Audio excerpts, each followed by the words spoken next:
Appearing on the Ideas stage today, Governor Spencer Cox, Mira Murati, Pfizer's Amir Malik, and Southern Company's Chris Womack, Russell Moore, and Hillary Rodham Clinton.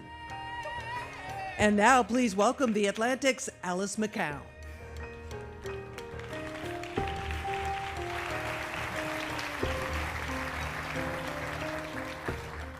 Good morning. All right. I'm Alice McCown, publisher and chief revenue officer at The Atlantic, and I'm so excited to welcome you to the final day of the Atlantic Festival. This November marks the 166th year since the first issue of The Atlantic was published. When the founders launched the magazine, The Atlantic Monthly, their goal was to publish the most urgent essays and vital literature while pursuing truth and disrupting consensus, regardless of party or clique. That goal continues to serve as a driving force of the magazine, and for 15 years now, the same can be said of the Atlantic Festival. This morning, we'll explore the necessity of bridging political divides, the future of AI, the crisis facing America's evangelical church, and ongoing threats to democracy. These conversations are sure to be as engaging as they are thought-provoking, and we thank everyone who's here in person and tuning in virtually for joining us today. I'd also like to take a moment to acknowledge the underwriters for supporting the Atlantic's journalism today. Our presenting underwriters, Leaps by Bear, Pfizer, Southern Company. Our supporting underwriter, Allstate, and our contributing underwriters, AHIP, Barber, Boston Consulting Group, City of Hope, Eli Lilly and Company, Genentech, Goldman Sachs, the John D. and Catherine T. MacArthur Foundation, and Visit Seattle. Thank you again for joining us today, and enjoy the show.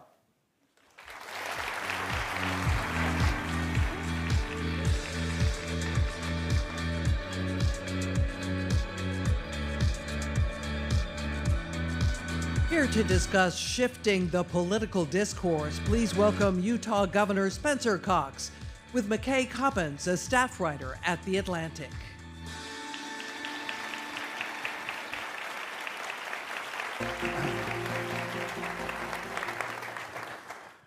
Governor Cox, thank you for joining us bright and early. It's great to be here. What an opportunity. Thanks for having me, McKay. So I want to frame our conversation by reading you some findings from Pew, a big survey they did last year, that I think capture the depth of the problem that you're trying to address. So Pew surveyed thousands of people last year, found that 63% of Democrats view Republicans as immoral, and 72% of Republicans feel the same way about Democrats. Further, 72% of Republicans call Democrats dishonest, 83% of Democrats call Republicans closed-minded.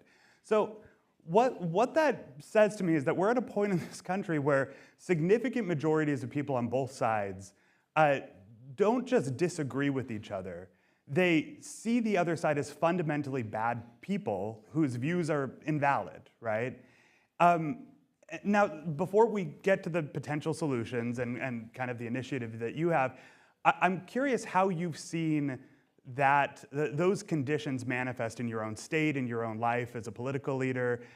What is the trickle-down effect of that political culture that we're talking about? Well, I think we've all seen it, and sadly, this polarization is increasing. And there's a great, just before that Pew data came out, Rachel Kleinfeld with Carnegie, her research around polarization, I think, is fascinating. I encourage everybody to read her report. Came out earlier this month, and the focus is on what happens when we get so extremely polarized. What we're seeing on the ground is, and her focus is on political violence and a significant increase in political violence. So threats against members of Congress over the past 6 or 7 years have increased tenfold.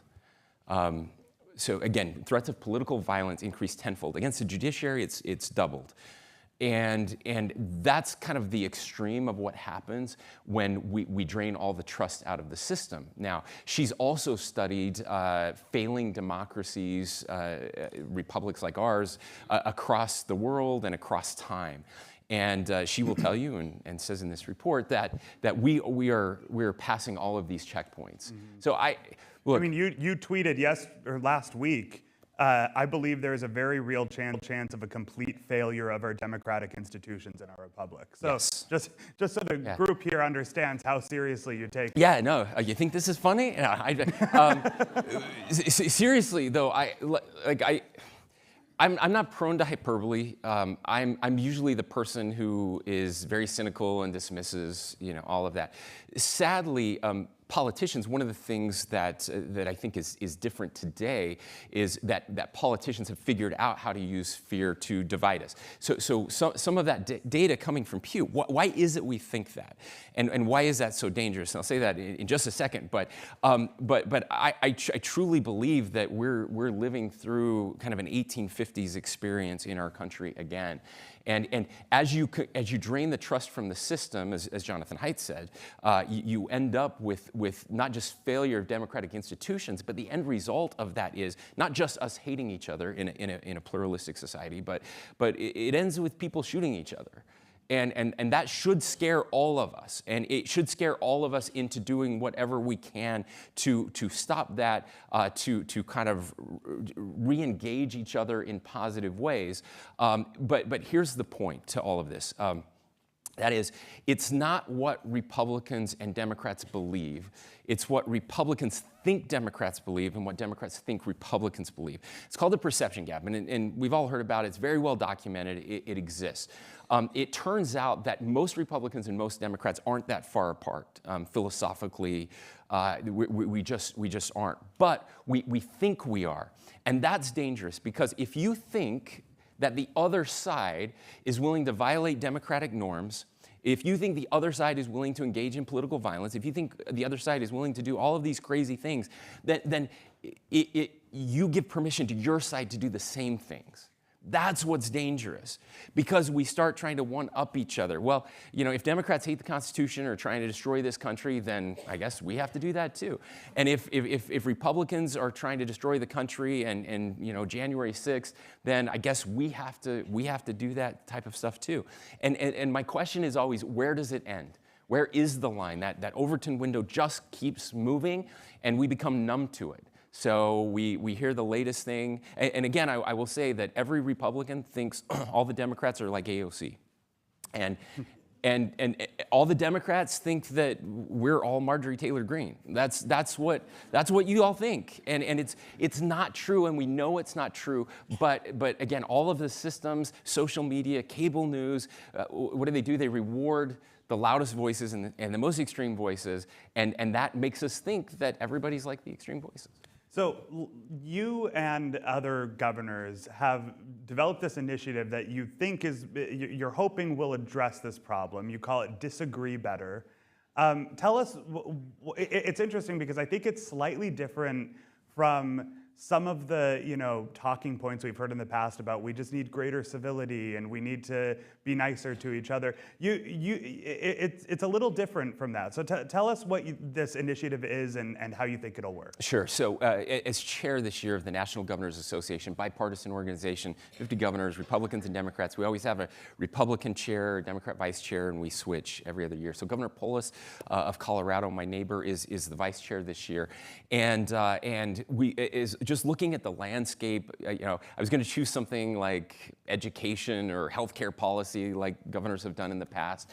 We always have an initiative, and I just realized we can't solve any of these big problems in our country if we hate each other, if we can't talk with each other. I mean, just look at Congress this week, right? We can't even keep the government open. How can we solve immigration or healthcare? So decided that this would be our thing, that we would work on disagreeing better. And immediately your thoughts go someplace, and usually it's like, oh great, another civility initiative, telling us to be nice to each other. It is, and by the way, we should be more civil and nicer to each other. This is not that, okay? Let me be very clear. This is not that. This is truly about disagreeing. And I believe that disagreement is critical. I think our nation was founded on profound disagreement. Our Constitution came together with people who profoundly disagreed. but it's about disagreeing in healthy ways and instead of the toxic ways that we're learning about today. And we have a history replete with figuring these things out, how to disagree without hating each other, how to disagree without shooting each other, how to disagree in productive ways that actually lend themselves to better policy. Sadly, we've gotten away from that. And so this is also not just Governor Cox's whim. We're using real research and data from some of the greatest institutions in our country, from Stanford and Dartmouth and Duke, their policy labs, and really the work they're doing, the behavioral science work they're doing on how to depolarize a society. And so I'm grateful for my fellow governors that are willing to step into this. One of the things that we learned from some work that was done at Stanford is actually an ad I did that I didn't know was submitted to their study, but it was if you can get so just quick background. The 2020 election, we're one of those weird states where our gubernatorial election is the same time as the presidential election. So 2020, I'm running for governor right in the middle of the craziness of the pandemic and Biden, Trump, and a friend of mine, we were talking about the presidential election, and she just, I said, I'm worried that if Trump wins, the left is going to burn it down because we had just seen the riots in the wake of George Floyd's murder across the country. And I said, and I worry if Biden wins, that the right is going to shoot it up, and January 6th happened after that. But she said, isn't there anything you can do? So I got with my Democratic opponent, and we decided to film an ad together. Never been done before. We were on stage. Some of you may have seen it. It went viral. I said, I'm Spencer Cox, a Republican, and I think you should vote for me. He said, I'm Chris Peterson, a Democrat, and I think you should vote for me. Kind of like a quintessentially Utah moment. It was like, just like, and you're supposed to be running against each other, and you're like, hey, guys, like, let's just all calm down, you know? And that's what it was. And the lines were like, and while we disagree on a lot of things, we both agree that we can disagree without hating each other, that we will accept the results of the election, whatever they are, that we will find ways to work on issues together. But what's interesting is what Stanford found about this ad, because the ad did go viral and people were sharing it as kind of like a wholesome counterpoint to the presidential election. Millions of people. But what did Stanford find about this ad? So some professors submitted it to this study that Stanford did, and they studied 25 interventions, 30,000 people, and they found that it had an effect on depolarizing people and lowering the temperature, especially towards political violence. Thank you. So much to our surprise, it worked, I guess, at least for a short amount of time. It worked, and that's the other thing they found out. And so I've asked my colleagues to engage in doing this type of work. So Governor Polis and I filmed an ad together around the dinner table about disagreeing better around the dinner table, that your MAGA uncle and your woke niece can actually have a conversation, and we can do this. And we just had the governors of Kansas and Missouri, Republican and Democrat, film an ad together. We're getting it edited right now, and we're going to be doing a lot more of that among other things, but just trying to offer some counter programming to what is likely to be the next most divisive election of our lifetimes. Mm-hmm. So you mentioned that you've been looking at kind of the science of conflict and how we get trapped in it and how we can more productively navigate it. I'm curious, we don't have to belabor this too much, but this isn't just an issue that can be solved at the political leader level, right? It has to be solved at an interpersonal level. And I'm curious, what are some surprising findings that you've come across in terms of how that woke niece and MAGA uncle can get along with each other, or at least talk about issues in a way that doesn't drive them further apart. Sure. What we found is that a lot of this is counterintuitive, right? And in fact, it's counterintuitive to politics, but it's also kind of counterintuitive to human nature.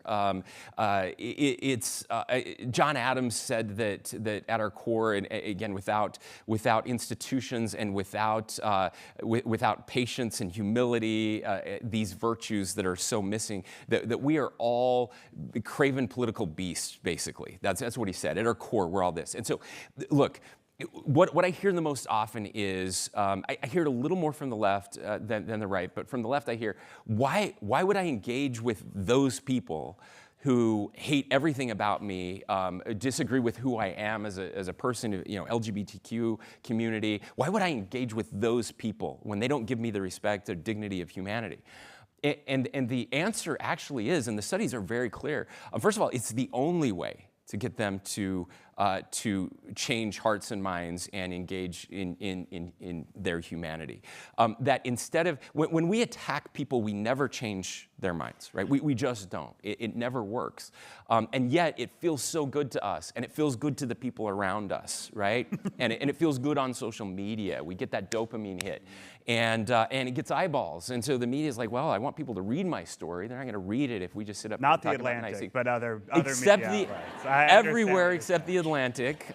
We are of no party or clique. This is absolutely these true. thoughtful people are our readers. And I'm grateful to be a token conservative on the stage. This is wonderful. So thank you. We love a Republican who quotes Atlantic writers back to us. That's why you were invited. I so appreciate that. In all sincerity, but it goes against our human nature. But when we do it, when we actually engage, it can change. And so that's been really fascinating to me. And then to see it work. I've shared this before, but the LGBTQ, sorry, I get the initials wrong sometimes. Please forgive me. Group in Utah, a wonderful human being, Troy Williams, who runs that institution. Instead of kind of taking the traditional advocacy space, which he's done in the past, which is somebody says something, tear them down, fundraise off of it, try to cancel them. He bought a booth at the Republican State Convention this year.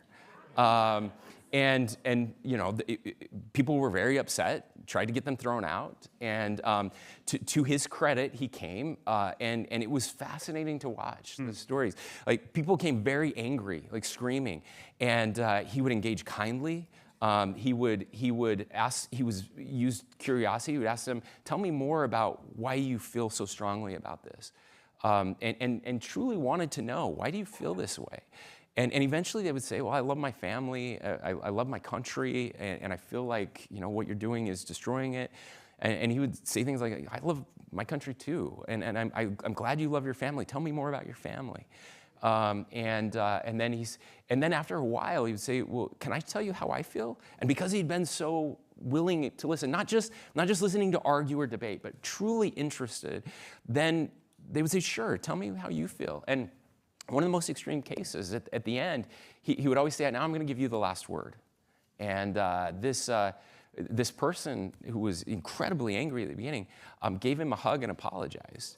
So I don't, look, I can tell you stories the other way as well, okay, where I've had people screaming at me for being a conservative, but it's the only way I know to fix this.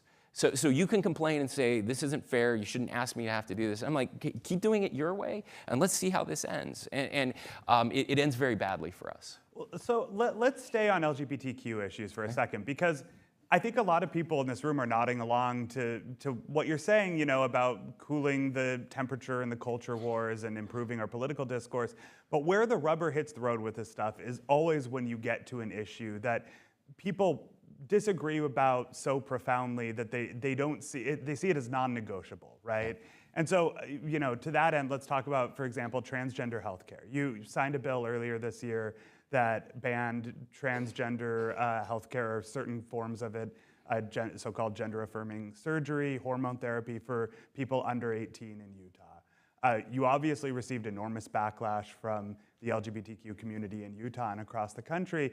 And I guess I wonder, how do you, disagree better with people who say that you are trampling on their rights, that you're treating them as, inhuman? Like, how does this initiative hit a ceiling at some point where there are some issues where it just doesn't work? Well, look, I don't think it ever hits a ceiling where it doesn't work, but I understand the question, and this is, again, part of the criticism that we get the most often. By the way, the other criticism is you just want us to go along to get along, and again, I say that's not true. I want you to passionately argue for what you believe in, but attack ideas, not people. So, but the other criticism is this, look, some people think the disagree better means I get to win on every issue, right?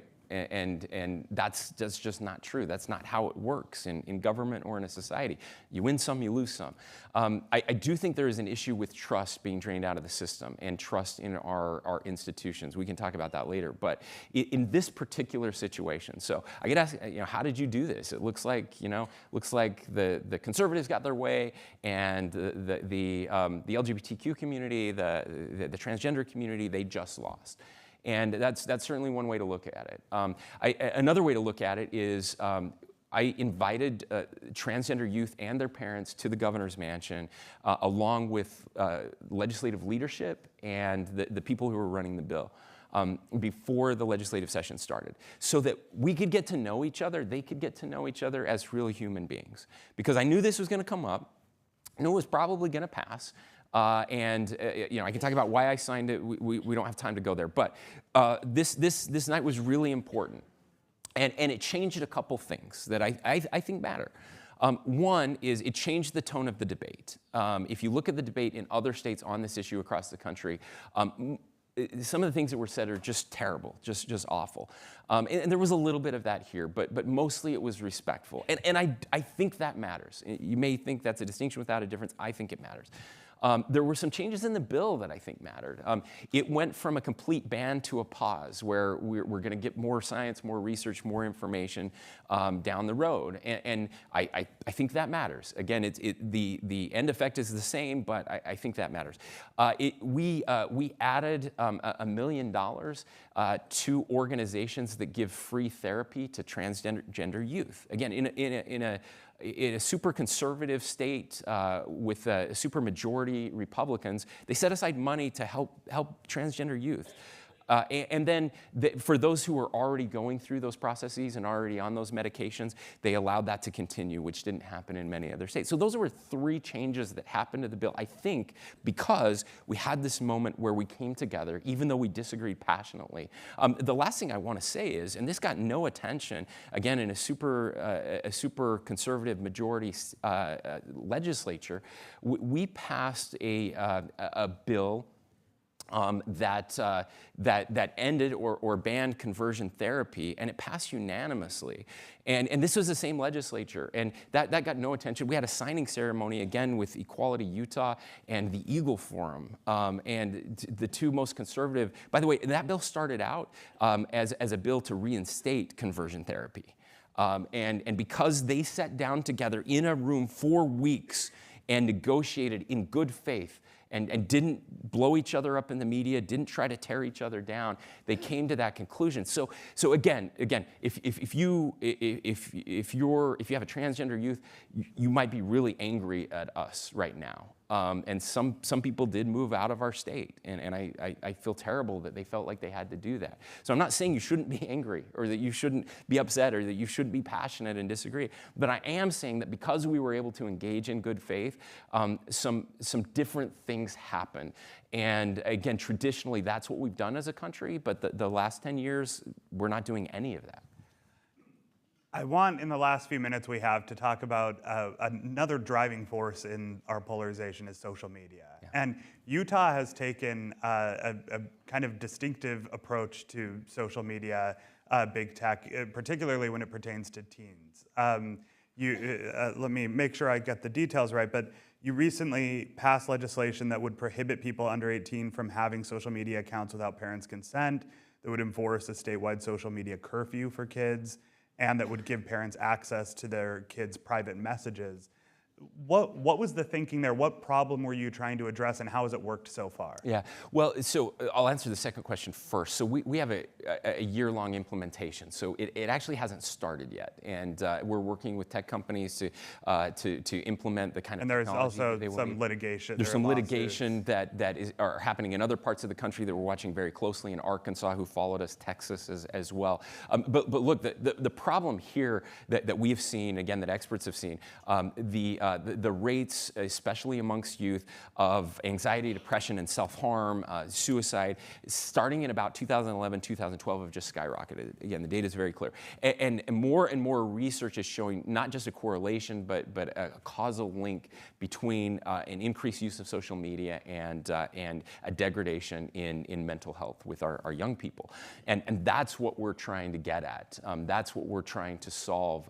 The most addictive features of the social media companies that they've put into place, trying to remove those from kids' accounts. It's bad. I mean, let's be honest. It's screwing all of us up. I mean, adults too. But it's much more dangerous with youth, especially those going through puberty. Again, the research is more clear all the time, and so that's what we're trying to solve. We're not trying to tell parents how to parent. We're trying to give parents and families the tools that they need. I will also say that despite, I'm like, wow, you passed some controversial legislation this year on social media.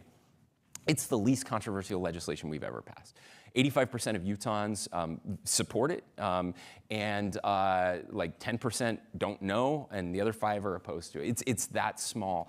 Republicans and Democrats across the country have reached out to us, including Congress. President Biden, when he came to Utah a few weeks ago, it's the very first thing he wanted to talk about. Said he was grateful we were able to get it done, and he's hoping to get that done at the congressional level as well. So we can do more. I truly believe that, I mean, I do now, but that as a society, we will look back on the way we gave unfettered access to social media to our kids, the same way we look at like cigarettes in the 50s and 60s and opioids, 10 years ago, that it caused immense damage, and that we were blind to it. And by the way, that social media companies knew and covered it up, just like cigarette companies and opioid companies.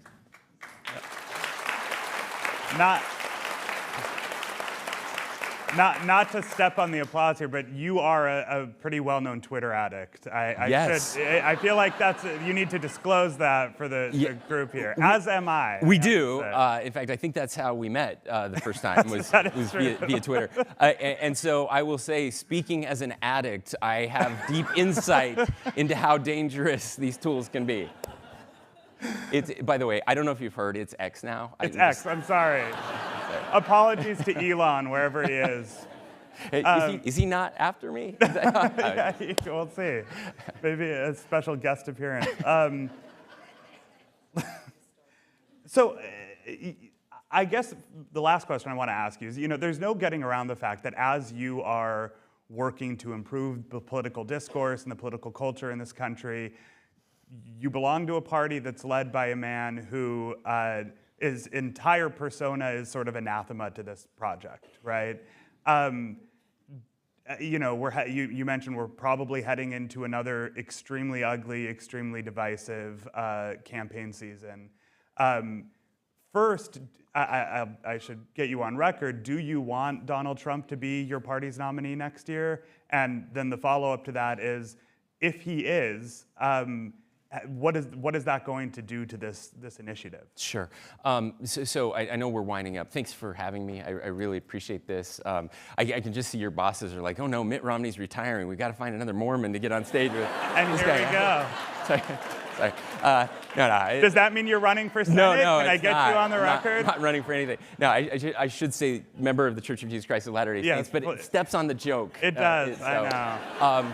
It's a whole thing with our style guide at the Atlantic. We're working with the copy editors on it. We're working on that. So the answer is no. I would love someone else. I'm a big fan of governors. I think governors make good presidents, and we have lots of wonderful governors that are running for office. So I would love to see someone else. I think this is really important to all of us. Right now, some recent polling that showed that 70% of Republicans don't want Donald Trump to actually run. And 75% of Democrats don't want Joe Biden to run. We have a supermajority of our nation doesn't want either of them to run. And yet, they're both probably going to be the nominees. So that talks about our system and how messed up it is. Another story for another time. But I think the point here that is really important is that the fact that they are means that this work is more important than ever before. That we desperately need more of this. Again, that Overton window, the fact that we're numb to some of the things that are said, some of the actions that are taken, just reiterates. And we can't expect politicians to save this. It is every single one of us engaged in this work in a very real way. What you post on Facebook is doing as much damage to our country and to our world, to global security, by the way. I mean, Vladimir Putin, Xi Jinping, they love this stuff. They love the way we're tearing each other apart. And the world needs a strong and unified America more than ever before. And so I would just encourage all of us to think twice. Anytime you're saying those Republicans or those Democrats, those people, then you're doing it wrong and you're hurting our country. There is nothing more un-American than hating our fellow Americans, and it's up to all of us to change DC, not the other way around. So please, please, please think twice and reach out to people who are different than you. Governor Cox, thank you very much.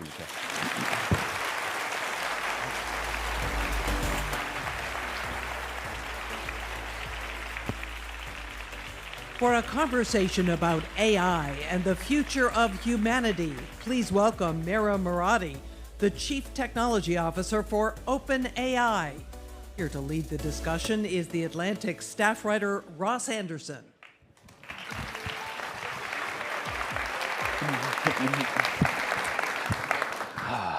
Mira, welcome. Thank you. Thanks for having me here. You know, I've gotten to know you a little bit, and I want our audience to get to know you a bit. And so I thought that we'd take you 5 years into the past. It's 2018, great year, pre-pandemic. And you, by that time, had worked at Leap Motion, amazing augmented reality company. You'd worked at Tesla for 3 years. And at the time, OpenAI is like this little dinky kind of think tanky company in Silicon Valley. Yeah. Nobody's heard of it except like nerdy types like me. And you decide to sort of stake your future on it. Tell us about that choice. Yeah, so maybe on a quick biographical note, I've always been interested in math and science in general. And so, you know, in a way, I was always interested in thinking and how thinking develops. But computers didn't really come into my life until later. I grew up in Albania, and so, you know, I was really interested in actually solving problems and figuring out how to build technologies that would help us shape our lives in some positive way, in some form. And I started by working in aerospace after studying engineering, and then went on to Tesla, where I worked on Model X. And, you know, after getting a taste for how to apply AI to self-driving cars, I started thinking about other applications of AI, and particularly in, you know, how we interact with technology in general, and started thinking about spatial computing, virtual reality, augmented reality, and how the great potential that has in, you know, expanding our thinking and helping us think better about very abstract concepts like, you know, chaos theory or the shape of molecules. And, you know, imagine if you could just intuitively grasp these concepts the way that we do, you know, a football, by just interacting with these concepts in a natural way, just like we interact with our physical space. And so that's what took me into virtual reality and augmented reality. And I think that was a bit early in terms of the readiness of technology to do something real with it. And so, but that kind of got me thinking more about general applications of AI and how far you can push these narrow applications. And so started getting really interested in thinking about general AI, what we now call AGI. And at the time, DeepMind and OpenAI were working on AGI. And to me, it was very obvious that OpenAI was going to be the place where I wanted to be because of its mission, which was to, and still is, to develop general artificial intelligence in a way that it benefits humanity. So I joined when it was a nonprofit, and since then we've sort of changed the structure a bit so that we can raise enough funding to get the compute that we need to actually develop these technologies. But we're still a capped profit, so that kind of limits the profit the company makes, and then everything above a certain amount goes still to the nonprofit. And at the time, in 2018, OpenAI was very much a research lab. There are a lot of exciting projects going on, but it was still, there wasn't thinking going on about developing a product or deploying these technologies out there. It was very much a research lab. And just before that, in 2017, DeepMind had developed AlphaGo, and so we saw these systems that were really great at strategy games. These AI systems that were great at really very hard games for the first time, but AI was very much in the game space. We were still kind of operating in from Atari games into strategy games, and that was really the space. We had not gone too much into language understanding. That was yet to come in 2019. Yeah, and you've gone quite a bit ways into language understanding, and I know one of the things that falls under your personal fiefdom at OpenAI is ChatGPT. And this week, you all announced that very soon we'll all be able to talk to ChatGPT and have it talk back to us. And maybe this is just me, but I sort of hate talking to Siri and Alexa. And so I'm wondering why I will like talking to ChatGPT. So I wonder why you hate talking to those other systems. It's probably because the interaction is not very natural. They don't really talk back seamlessly, or the understanding, it's difficult. So it kind of breaks your experience and the immersion that you have with the technology, and maybe even the trust that you have that it will respond back, it will actually understand you, it will be this very natural, high bandwidth interaction. Very similar to how you talk to a colleague or how we're talking right now. And so that is really the goal, to interact with these AI systems in a way that's actually natural, that in a way that you'd collaborate with someone, and it's high bandwidth.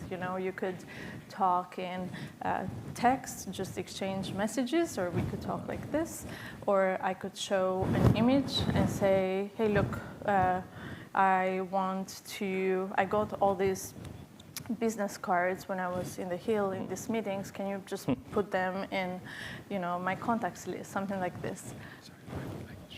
Yes. And you have this very rich and natural way of interacting with the technology. So that is really the goal. We want to kind of move further away from our current interaction, which is very, we sort of slave to the keyboard and the touch mechanism of the phone. And if you really think about it, that hasn't really been revolutionized in decades. And we have these technologies that are capable of so much more. And it seems like the first thing to unlock these capabilities is how we interact with them. And so this week we introduced a few more technologies and really a different way of interacting with AI systems through audio, much more improved DALL-E system, and bringing those in ChatGPT. And ChatGPT provides this interface that's very easy to interact with. You can kind of go back and forth with the system, and you can say, hey, you got this wrong, can you try again? And you can kind of get a little bit of insight into what's going on even when the system gets the answer wrong. So it's very powerful, sort of this like teacher-student method, a little bit of, a Socratic type of method. Can you tell us about like a fun conversation that you've had with ChatGPT? So presumably you've been using the voice version. Yes, I usually use the voice version when I'm, walking around and I'm not typing, or when I'm in the car. Fun conversations that, let me see. Usually I use it for work. And so it's, interesting and fascinating, and I'll usually ask it to maybe explain something or help me understand what's going on with something, kind of go back and forth. Yesterday, I was doing a demo, and I asked it to make an illustration of a kid's story that had, dinosaurs and unicorns, that it was in space, and it kind of made this really crazy stuff. And then I was like, well, can you edit the dinosaurs and make it more interactive? And it was making this like really fun and crazy illustrations, really creative, really cool. It was sort of entertaining. Yeah, is there, if it's the case, as you say, that this experience of talking to AIs is about to get a lot more compelling, is there some risk that companies, not OpenAI of course, but other companies might sort of tune these up and optimize them for engagement the way that, say, Instagram and TikTok are optimized for engagement, and that they might actually become addictive? Definitely. Yes, even more addictive than the systems that we have today, because, we're introducing things like longer memory or personalization. And so these systems will have a much better grasp at, the things that you want, the things that are relevant to you, and the things that will ultimately actually help you in day-to-day life. I would love a system like that, but obviously with the capability and this enhanced capabilities comes also the other side, the possibility that we design them in the wrong way and they become extremely addictive, and we sort of become enslaved to them. So we have to be extremely thoughtful in how we develop them, really study how people are using them, how we're engaging, what it does to our daily lives, to society, and respond to that. So I think we have to be very careful with how we deploy these systems, and really learn from this iterative engagement that we have with them, because we really don't know out of the box. We have to discover, and we have to learn, and we have to explore. But there is certainly a pretty significant risk in developing them wrong in a way that really, doesn't enhance our lives, and in fact, it introduces more risk. So far we've been interacting with ChatGPT with our phones and on our computers. Earlier this week, it was reported that you all are talking to Johnny Ive, the Apple designer, about the possibility of a device. What should we be imagining? Is that like a speaker? Is that an earbud? Okay, so I won't really speculate on the hardware stuff or on the news this week, but what I can give you a sense of is sort of what the future might look like, and what we should expect. So, we in 2019 we had GPT-3, and there was the first time that we had AI systems that kind of showed some sense of language understanding. Before that, we didn't think it was really possible that AI systems would get this language understanding. In fact, we were really skeptical that was the case, and we were kind of exploring only the games world. And now it's 2023. It's not, it's been a really short time. So you can kind of see the rate of technological progress has been incredibly steep. And in fact, when we had GPT-3 in 2019, we were sort of still questioning whether, there were, and even today, we're still questioning whether these systems are really reasoning or there is real creativity going on. But we can all see that they're actually useful in our daily lives, and they're being introduced into our business world. They're creating value in many domains. They're entertaining, they're fun to interact with. And I think this became kind of more obvious to the public beyond just the tech world when we introduced ChatGPT, which is an interface that's super easy to interact with. And at that moment, in my mind, you know, if you sort of travel in the future and look back at milestones for AI, there was a really significant inflection point, because it made the capabilities of these AI systems more accessible to everyone out there. And not only the capabilities, but also, you know, the risks and the limitations. Now a lot of people understand what a hallucination of an AI system means, for example. And so that is very significant, because as we introduce these systems into our daily lives, into our infrastructure, we all need to be very thoughtful about how that actually evolves, and not just the technical infrastructure, but the social infrastructure to make that go well. And so looking ahead, I think there's going to be, these systems will become increasingly more capable. We're looking at bringing all the modalities of text and code and video and images, you know, everything into one system. And the idea behind that is that we want these systems to have a higher understanding.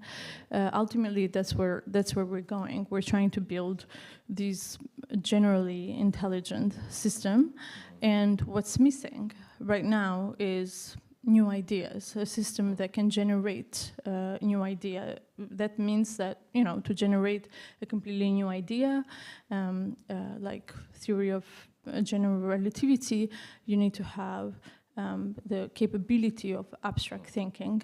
And so that's really where we're going, towards these systems that will eventually be able to help us with extremely hard problems, not just collaborate alongside us, but do things that, you know, today we're not able to do at all. I didn't hear about a device there. Maybe you could like blink once for a speaker. Look, since we've hauled you out here to our imperial capital, I do want to ask you a question about politics. You know, you may have noticed that the last few federal elections we've had here have been quite contested, the results. And you all, along with other companies, have put out software that can generate genuinely photorealistic images about just about anything. And that could be a rival candidate, you know, committing some nefarious act, or someone throwing away ballots at a polling station. And I just wonder, at this time when democracy, you know, when people's attitudes towards democracy is that it is so fragile, what are you all doing to make sure that your technology does not undermine people's feelings about elections? Yeah, so I think even if we were not in this context, it would still be incredibly important to roll out these systems sort of, you know, slowly, and understand what the risks are, what the limitations are, try to build in more robustness into the mitigations, and then expand from there. I don't think it's possible to aim for zero risks. I don't think that's realistic, but what we want to do is really minimize the level of risk that this technology poses, or these technologies pose. And, you know, the way that I think about it is usually in terms of trade-offs, like how much value is this technology providing in the real world, and how much can we really mitigate the risks. So if we think about, say, GPT-4 in ChatGPT or in some other deployments, yes, certainly one of the biggest risks is hallucination. So the ability of the model to really make up stuff, and it can do so in quite a convincing way, quite persuasive. And so we really want to minimize that. And there is a ton of focus at OpenAI, but also more broadly in the industry to do just that. How do you increase the reliability and the accuracy of these models? And when we launched GPT-4, we took about 6 months to just focus on safety, which means that's kind of a broad term to describe a lot of things in AI, and we need to build more accurate taxonomy around actually what safety means. But in this case, what it means is really focusing on the accuracy and the reliability of the model. And one way to do that, actually there are a few ways, but one way is through reinforcement learning with human feedback. So we bring our feedback to these AI systems, and you can ask a question, and you can kind of go back and forth, and you can correct the system when it's getting it wrong, and you can sort of guide it towards the right answer, similar to really teacher-student interaction, that kind of dynamic. And these systems respond really well to that. And so, in fact, this is actually why we launched ChatGPT initially. We launched it because we wanted this feedback from researchers to help us make GPT-4 more accurate, more reliable, less prone to hallucinations. And, obviously then afterwards we discovered that people actually really enjoy interacting with the technology and went viral, which also led us into other directions and, in fact, the whole industry. But reinforcement learning with human feedback is very powerful in making these systems more accurate, more reliable, less prone to hallucinations. And, another lever is to actually introduce fresh information. So often, these models are done training, that is all data, so it doesn't have information from today. And so if you ask a question about what's going on, like summarize what's happening in the world today, that would be pretty difficult. And in that case, maybe the model should say, I don't know, instead of making up stuff. But, we hallucinate all the time too, we make up stuff. And so sometimes people also have very unrealistic expectations of what AI should do that we don't have for ourselves. But can I ask you like a specific question about that, which is with some combination of browsing, which is what I assume you're getting at, with the models being able to go on the internet and find new information and training them on massively new large data sets, is it possible that, say, 2-3 years from now, we could have not perfect accuracy, as you say, but like Wikipedia level accuracy? It should do better than that, right? Okay. It should do better than that. It should be more scientific level accuracy, where you can really trace back the pieces of information, ideally, or at least understand why, through reasoning, sort of like a chain of thought, understand why the system got to that kind of answer. So I would hope that we're going for something much better than that. But today we do have the ability to kind of browse what's going on and bring this freshness of information, which obviously increases accuracy. There is a lot more happening, but I think reinforcement learning with human feedback can get us really far along with addressing hallucination for text. And then, going back to your original question around elections and misinformation, we're also working on basically addressing the provenance of information. So understanding whether a piece of information is AI generated or not. And you can do that with text, you can do that with pixels. It doesn't really matter what the modality is. So we're doing a lot of research, both OpenAI, but also I know other companies are working on this as well. It's a really important problem, that of actually understanding the provenance of information. And then how you roll that out and the policy around that, that's a bit different because it affects both users and non-users. And so we're gonna have to make some hard decisions for how we actually bring this to the public. I want to ask you a question about education. I know it's a passion of yours. This is one of the areas where we've seen like an actually really immediate impact from AI, from ChatGPT in particular. So much so that I gather that ChatGPT usage actually dips in the summer when school is out. And a lot of those students that are using it the way that you and I use it, which is sort of as a like kind of an expert in every topic, right? That we can talk to at any time and can explain things to us. But some of them are also using it on their homework, right? Like just to manufacture assignments. And I just wonder, when you look at the future, how do you think that nets out? Like, what does that trade-off look like a few years from now? So I think in many ways we'll probably have to kind of change how we teach. But the upside is that it really changes how we learn. And this is probably the most important thing. It's actually very difficult to learn how to learn. It takes us so many years, and some people figure it out after decades. That's the most important thing. And depending of where you study, where you go to school, that's often not the main focus, and it's a very difficult thing. It requires a lot of personalized and customized type of teaching. And right now you've got a teacher in a classroom of 30 students. It's impossible to customize the learning, the information to how they best learn. And this is what AI can offer.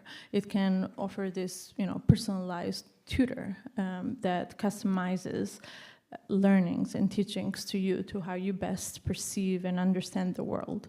So that's incredibly powerful, because it can really increase our, just collective intelligence.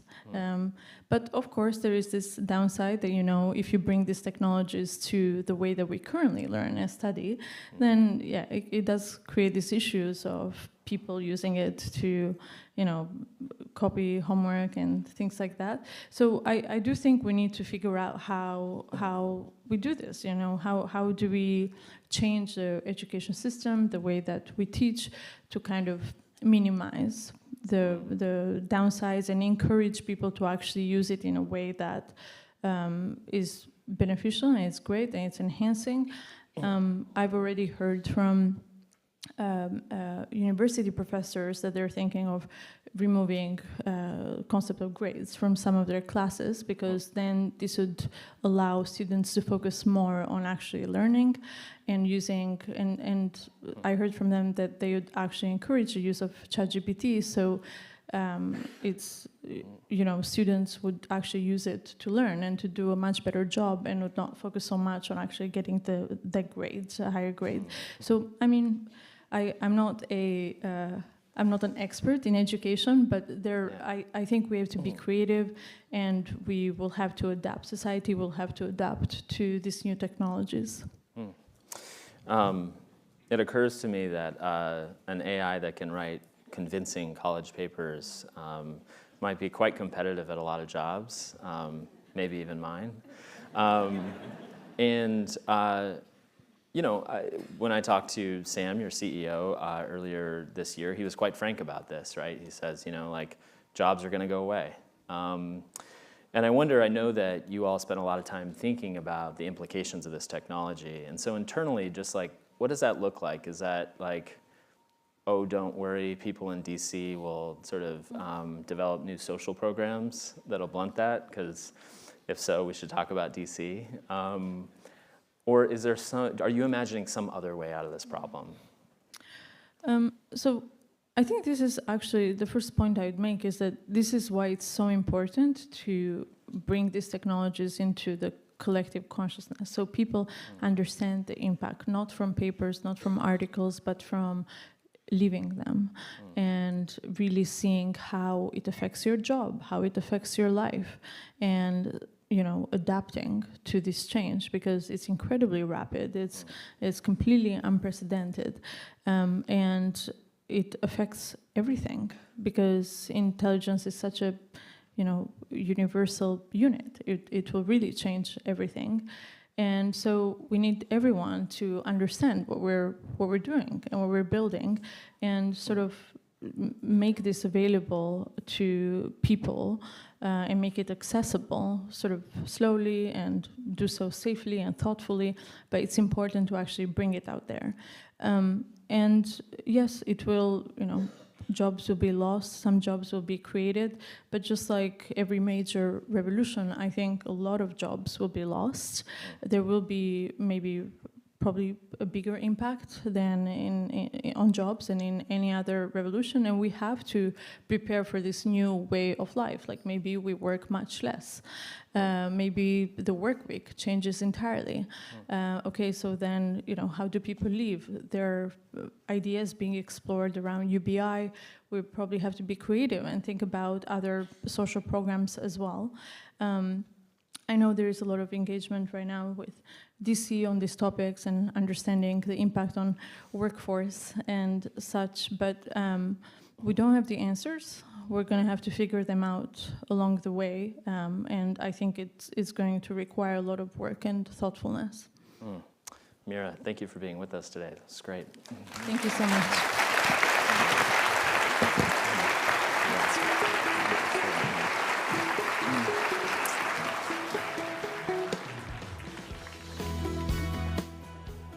Still to come on the Ideas stage, Russell Moore and former Secretary of State Hillary Clinton. And now for a session produced by our underwriter, Here for Courage and Collaboration, How to Make the Impossible Possible. Please welcome Amir Malik, Executive Vice President and Chief Business Innovation Officer at Pfizer.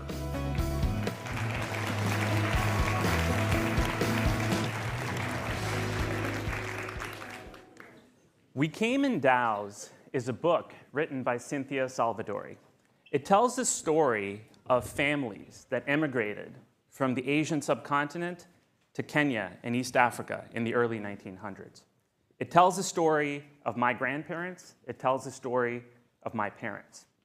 And as somebody who was born and raised in East Africa, these stories held great meaning for me. And they held great meaning because they were the stories of courage. People who left their ancestral homelands to seek out something entirely new and exciting. And there were the stories of collaboration. People from very different cultures, religions, ethnicities, that somehow found a way to not only live together, but to lift each other. So these stories of courage and collaboration shaped my values as a young child, but they also shaped and continue to shape who I am as a professional in life sciences. Today is an incredibly exciting time to be in life sciences. Every single day we read about a new discovery that is quite honestly mind-blowing. Scientists have applied AI, we just heard about AI, to help a stroke victim restore her speech after she had not spoken in over 20 years.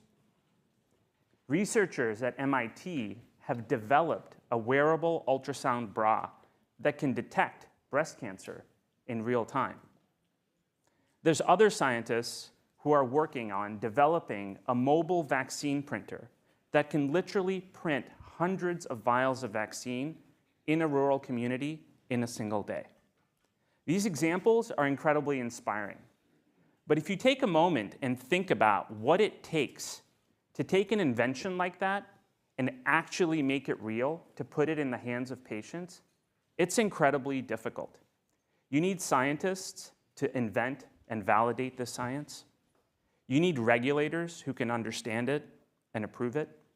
You need manufacturers who can actually build it and scale it. You need providers who can understand it and prescribe it to patients. You need to build a commercial infrastructure to get this technology to every corner of the world. And you need to do all of that while being mindful of the cost of the healthcare system. Doing all of that is not something for the faint of heart. Doing something like that requires courage, and it requires collaboration. People cannot do it alone. At Pfizer, our purpose is to deliver breakthroughs that change patients' lives. That's what we're about.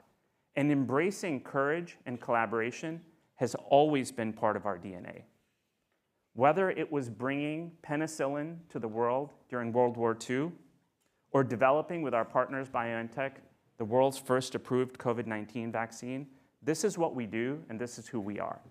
And I want to take today and just share with all of you 3 examples of how we're continuing to embrace courage and collaboration. So the first is the courage to go big.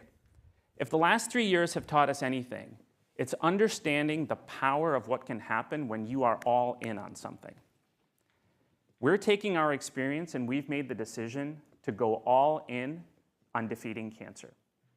1 in every 3 people on the planet will at some point in their lifetime be diagnosed with cancer. So if we can defeat cancer, the kind of impact that we can have on humanity, it's almost unthinkable. And it starts with technology. Today, we have AI technology that helps us understand the molecular circuitry of a cell and what causes cancer to grow. Now, what we need are therapies and technologies that can identify and kill those cancers. And that's where ADCs come in. ADCs are a type of technology called antibody-drug conjugates. You can think of them as guided missiles. They look for a cancer cell, they find it, they seek it out, and they destroy it in a very pinpointed way, while doing minimal damage to healthy cells around that. We believe that ADCs have the potential to do for cancer what we're already starting to see mRNA do for vaccines. And it's the reason why we're going all in on cancer and going all in on ADCs. Pfizer has deployed the largest amount of resource in its recent history to go and take the fight to cancer.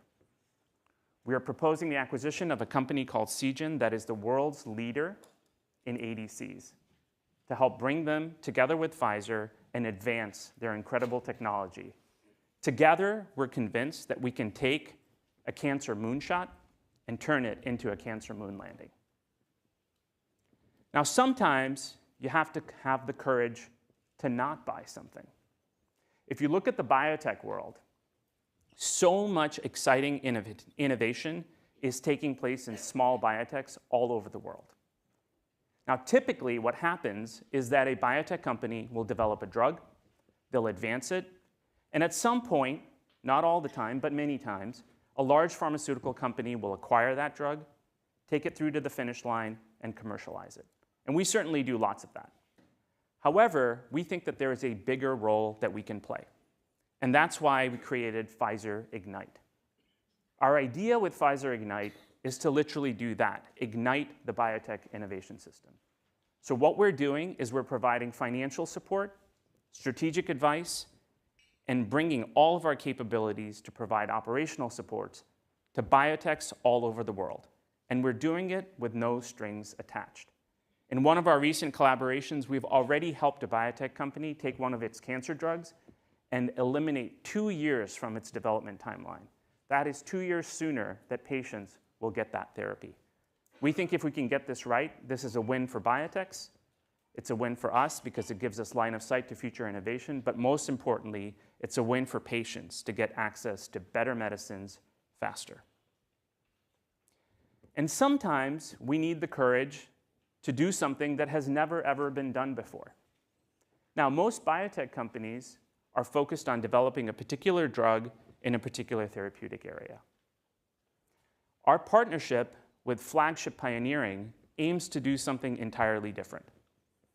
Flagship Pioneering is a company that is not a biotech. It is a company that invents companies that can not only produce one drug, but produce platforms that can make multiple drugs. Let me give you an example. One of Flagship's companies is called Metaphor.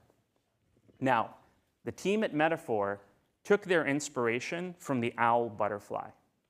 The owl butterfly commits something called biomimicry. So it channels the power of an owl by replicating the owl's eye in its wings. Now, the team at Metaphor is looking at this concept of biomimicry and combining it with machine learning to try and understand how can we better look at biological reactions in nature and what can that teach us about drug discovery. And Metaphor is just one example of dozens of companies that Flagship Pioneering has. Now, when we take those dozens of companies and we combine it with the scientific, regulatory, and drug development and commercial expertise that we have at Pfizer, we've joined forces to develop 10 drugs that do not exist today that we will imagine, jointly invent, to address the most devastating diseases on this planet. It's something different, but if we want to make a difference, we believe we have to do it differently. Now, if I give you all these examples, our collaboration with Seagen on ADCs, what we're doing with Pfizer Ignite, our partnership with Flagship Pioneering, all of these things only matter if we can bring these medicines to patients. And not just some patients, but all patients. It's one of the reasons I'm so incredibly proud of our Accord for a Healthier World. It's a Pfizer initiative where we have made a commitment to take every single one of our medicines and vaccines that we have today and that we will have forever in the future, and we will deliver those on a nonprofit basis to 1.2 billion people in the 45 poorest countries in the world.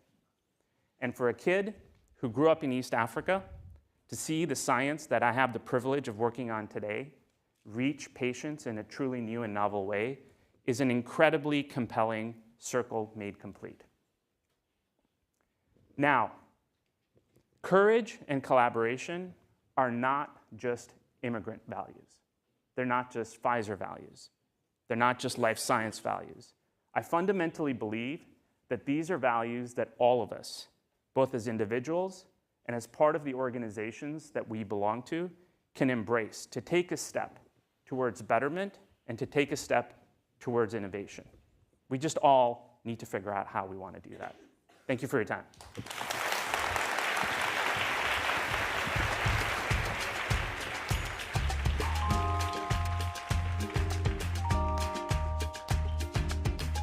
Here to discuss the future of the American Evangelical Church and his new book, Losing Our Religion, please welcome Russell Moore, the editor-in-chief of Christianity Today. Leading the conversation is Atlantic staff writer Tim Alberta.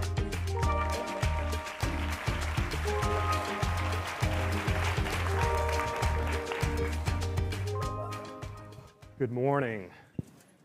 What a lively audience. Good morning. All right, how is everyone? Had our coffee, we're getting there. Good. It's great to be with you. Dr. Moore, great to be with you. You as well. So much to discuss. I don't want to assume that our audience knows you as well as I do. We've spent a lot of time talking these last few years. I know your story. I think for the benefit of this conversation, it would be very helpful to quickly sort of establish your story so that the context of this is clear and so that everyone can appreciate really what we're describing here. You were, until pretty recently, in charge of the Ethics and Religious Liberty Commission, the public policy arm of the Southern Baptist Convention, which is the largest Protestant denomination in the country. And you are no longer in that posting. And not only that, you are no longer a Southern Baptist, which sort of comes with the territory. And you and I have spent a lot of time discussing how your identity growing up was so rooted in being not just any old Christian, but a Southern Baptist. Mm-hmm. And the themes of this book, which I would highly recommend to all of you, are so much around identity, so much around tribe, a word that we're going to talk about in a minute, but also around what is gained and what is lost in the sort of process that you've been through. And I'm wondering, first, if we can talk about what you've lost and what it meant for you to leave that tribe and what it is ultimately that led you to write the book. Well, the Southern Baptist Convention is essentially the state church of the Bible Belt. And I grew up in that movement and in those congregations. We had our Southern Baptist version of Boy Scouts teaching us what it meant to be a Southern Baptist. We thought there were other Christians bless their hearts, they were doing the best they could. But we were Southern Baptists. And I was committed to that community, found my entire identity bound up in being a Southern Baptist. I know all the hymns. I wake up singing the hymns in my mind. And so walking away from that was very, very difficult for me. But it became necessary at a certain point. When you say that it was very difficult, pardon me, be specific, because you and I have had some emotional searching conversations about this. And I think for anyone here, whether it's a religious tribe, cultural, family, whatever, if you have experienced that sort of breakage, that sort of rupture, when it comes to something that defines your identity, you understand how painful that can be. Talk to us a little bit about that, because it does serve as sort of a thematic undercurrent of the book. Well, I think there's a difference between the way that one processes it cognitively and the way that one processes it subconsciously and at a more psychic level. Being out of one's tribe is viscerally painful, I think, for anyone. And for somebody who is out of one's tribe in a religious context, it's very difficult not to feel a sense of judgment, as though Jesus himself were saying, "Depart from me, you worker of iniquity." Even if one knows that's not what's going on, it's what it feels like. And that's very difficult to work through. So when I find myself talking to people who are coming out of tribal affiliations that meant everything to them, I mean, often they will say, "I feel homeless." And that metaphor, I think, actually is a metaphor of danger. If one is homeless, there is no home to which to return, and you're exposed out in the wild. I think that's what many people feel like, no matter what tribe they're coming from. And this returns us to the point of both what is lost and what is gained, because you talk in the book about how homelessness really is, despite the inherent or implied danger of homelessness, that homelessness for the Christian is in fact to be pursued. Yeah, well, I mean, that's true biblically. It's also true historically. Look at the moments in American life when Christianity engaged from a position of influence and strength. Prohibition was a disaster. Look at the moments when Christianity engaged from a point of the margins and from a point of weakness. The early Baptist movement in the founding era that led to the First Amendment. The civil rights movement that transformed the entire country. Those things were not coming from a place of power and strength, but from a place of cultural weakness, which I think is where Christianity thrives best. I mean, Christianity did not emerge in Mayberry.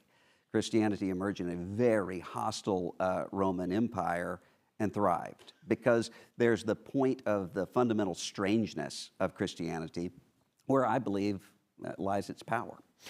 And the less cultural, social, political power Christianity has, the healthier the church and the church movement can be, but also the more compelling the message can be to the outside world. Yeah, because if one's seeking a cultural or political power, there's the drive to merge into whatever tribe will give that power. And priorities are very quickly lost, and an identity is very quickly lost. And I think that's what we've seen. But I think right now there's something new happening where there are opportunities for us to reclaim an identity that we've forgotten. And in your case, you and I, several years ago, almost immediately after you'd officially departed the Southern Baptist Convention, we had a very raw conversation about how the Southern Baptist identity had, in fact, in some sense, come to be in conflict with a more fundamental identity. Yeah, I think the Southern Baptist identity had become an idol for me, and I needed to be pulled away from it in order to remember what it means to be a Christian, what it means to be a follower of Jesus. And yeah, that's a painful process, but I think a good one. You and I were talking earlier about this idea that some very, very smart Christians have been bandying about in recent years, given all of the turmoil in the church around COVID-19, George Floyd, church closures, 45th president, that this could be looked back upon as something of like a 500-year moment for Christianity. And I think, again, sort of implied in that is a negative, that historians will look back on this mess that we're in now and draw some painful conclusions. But there's also tremendous opportunity if this is, in fact, that sort of 500-year moment for Christianity. Can you talk to me a bit about that? Well, as an evangelical Christian, of course, I believe that crisis leads to a turning point, which can go in either direction. And I think this is an altar call moment in many ways for evangelical Christianity and for everybody else to decide where we're going to go. Are we going to be a politicized captive to some interest group, or are we actually going to bear witness to something more transcendent than that? And I think if we choose the former, we're going to die. Because if people can simply use Christianity as a means to some end, eventually people will ask, well, what is that end, and how do I get it without giving up a Sunday morning? I think Christianity is too important to leave to that. You talked to me about this idea, C.S. Lewis writing about purgatory, being both incredibly painful but incredibly necessary. You've had sort of your own purgatory in the micro, but it feels like we may be living through sort of a macro purgatory as well. Yeah. As a Protestant, I don't believe in purgatory, but I do believe in the Trump era. And I think that one of the things that has happened is that a lot of the unintentional accretions that we've built around us are being pulled away. And that's, I think, what Lewis meant when he talked about purgation, getting us ready for something else. But that is not fun in the short term. No, and in fact, I could even see you sort of twinge a moment ago when you talked about how being a Southern Baptist had been a source of idolatry for you. And so, you know, here's Russell Moore, the Protestant Pope, if you will, the great hope of the Southern Baptist Convention, coming to that very painful realization. And I wonder, you had joked with me about how your wife had first sort of laid down the gauntlet and said, if you don't leave the Southern Baptist Convention soon, we're going to be in an interfaith marriage, right? But I'm wondering, you know, on that path to get to that place, was there a road to Damascus, to borrow the laziest metaphor possible, was there a road to Damascus moment, or was this a steady accumulation of sort of questioning and self-doubt that you had that led you to that realization? Well, there was an accumulation. I fully expected to have to speak to controversial issues. I didn't expect that saying rape is bad would be controversial in American life. Sedition is bad. Those sorts of questions are far away from what I really expected to have to engage with. But there was a moment when, as somebody who went through a spiritual crisis as a 15-year-old, where I had to sort out how much of this is just Bible Belt cultural baggage and how much of it is true, when my then 15-year-old son went to my wife and said, there's constant controversy and investigative committees, just level with me. Has Dad, had an affair or something? And I said to him, why don't you come with me to the executive committee meeting of our denomination and just sort of hear the grievances that they have against me so that you'll know nobody's holding anything back from you. And he did. Sat through it all. We walked out and I said, well, what did you think? And he said, well, I feel great about you, except that I wonder, why do we want to be a part of this? It was so angry and it was so stupid. And seeing it through his eyes, especially as somebody who is really devoted to passing on the gospel to the next generation, particularly to my children, that was the turning point moment. And you don't have a great answer to that question. I did not have an answer to that question. You know, one of the fundamental schisms that I've discovered in my own reporting, and just full disclosure, I've spent a lot of time with Dr. Moore for a book I'm writing sort of somewhat parallel to his about the future of evangelicalism in this country. And one of the real fundamental schisms is a disagreement over this credibility crisis of the church that you describe in your book, where you have a lot of folks, some of whom are longtime friends, certainly longtime contemporaries of yours, who believe that when you examine these declining trends, vis-a-vis church membership, church attendance, self-identification, we are now tracking towards becoming a post-Christian nation at a pretty rapid clip, which would have been unthinkable, 25, 30 years ago. And when you think about that that downward trajectory, you have a lot of folks who will say, well, it's because of the forces of secularism. It's because the culture has become hostile toward Christianity. I think you and a minority of voices are actually saying, no. The problem here is not the secular world. It is, in fact, the Christian world. That our crisis of credibility has, in fact, harmed the witness for Jesus Christ in ways that have become sort of self-perpetuating and driven more people away from the church. Can you talk to me about that? Well, I'm a conservative evangelical, and I think the question is, conserve what? Evangelical is rooted in the word for gospel. If we don't conserve the gospel, we have nothing left to give to the outside world. And so when people suggest the stakes are so high that all we need to give up is Christ-likeness and the kingdom of God and our own moral credibility, I just don't believe that.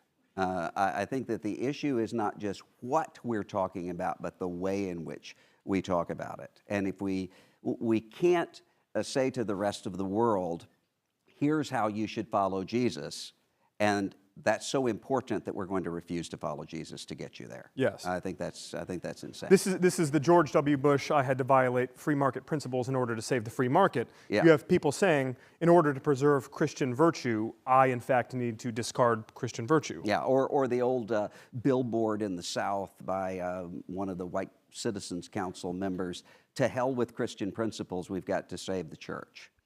I reject that. So, you have, boy, oh boy, so many places to go with that. There was an essay written a couple of years ago that I'm sure you saw that described the three historical stages, if you will, of Christianity in America, at least perception-wise. This writer made the argument that there was a positive world for Christianity, dating back from the early 90s on backward, in which there was a positive perception of Christianity and an embrace of Christianity in the culture, and then a neutral world from 1994-ish to maybe 2014-ish, about 20 years in which Christianity was sort of tolerated by the public. And then this writer argued that we are now living in a negative world for Christianity, in which Christianity, there's an active hostility toward Christian beliefs, toward the church in the culture. There are a couple of issues probably with that argument, namely that if you were the Catholic churchgoer in the 50s and 60s whose schools were being shut down by the government, or if you were the black worshiper whose churches were being firebombed, you certainly didn't feel like Christianity was helping you in your social status in society. But I'm wondering whether this idea, this notion of martyrdom and persecution in the culture poses a greater threat, perhaps, than many of the folks in this room who aren't steeped in that subculture realize. Wendell Berry said once, the most dangerous words in the English language are desperate times call for desperate measures. And there's a sense that because there's such an existential threat, all of the old norms have to be tossed aside. That's one thing in the secular world. It's something else when you're talking about not just norms, but commandments that have been given to you by Jesus Christ. So that sense of siege, I think, has lit up the lizard brain in a lot of places in this country that responds with a lashing back. The question is, if we're going to be hated, and Jesus says often we will be hated by the world, the question is, hated for what? And there are many of my fellow Christians who believe that we're hated for our commitment to biblical authority, we're hated for our moral superiority, and I don't believe that's the case. I believe often we are hated not for how Christian we are, but for how unchristian we are. And that, I think, is something we have to reclaim. There's a professor at Wheaton, an Australian theologian named John Dickson, who gave a wonderful presentation I saw a while back when he described those downward trajectories, statistically speaking, about Christianity and public life in America, and how the trend lines in Australia are about 10 years ahead. So just about a year and a half ago, Australia officially, statistically, became a post-Christian nation. So he was giving this amazing, compelling presentation on this, and he said, "Welcome to the future, my fellow Americans, my fellow Christians." And he talks about how in all of his sociological research, whereas 20 or 30 years ago, the hostility from the culture towards Christians was rooted in a belief that they were too self-righteous, too pious, too self-reverent, that in fact now it is not that, but that they are actively wicked, that Christianity has not just gone through this sort of cultural transformation within the church, but that the external perception of the church has fundamentally changed in these last 10 to 20 years. What can be done about that? Well, that would be bad enough if it were merely external. When I started in ministry, I would always have young Christians who would come and say, "I'm really grappling with my faith. I'm afraid I'm about to lose my faith." In almost all of those cases, it was someone saying, "I just can't believe in the supernatural anymore," or "I think that the moral requirements of the church are too strict." I almost never hear that now. Instead, I have people who are coming and saying, "It's not that I don't believe what the church teaches, I don't believe the church believes what the church teaches." Now, that's a crisis of credibility, and it's affecting our own children. And so I think the issue is there has to be a recovery within the church itself of a commitment not to external conformity of the outside culture, but to actual inner transformation that leads to discipleship. I don't want to make America great again. I think we need to make evangelicalism born again. And that's the first step to actually bearing witness to something that's more than just political gamesmanship. Now, and you use that phrase, discipleship. You and I speak a similar language, but some folks here may not. I think it's worth emphasizing that discipling, the verb discipling, is really, we're talking about Jesus and his disciples. And Jesus did not infantilize his disciples. He was actually quite hard on them. Yes. And there was a willingness and a necessity of speaking very hard truths and confronting some real problems that weren't always pleasant to confront. So that discipleship is not easy. And in fact, there's a real lack of incentive for many church leaders to take on that charge of discipling because their constituents can vote with their feet. Right. Right, and there's this temptation, I think it's true in the church and outside of the church. There's this temptation to think, I need to conserve my influence, because if I'm not here, someone worse than me will be here.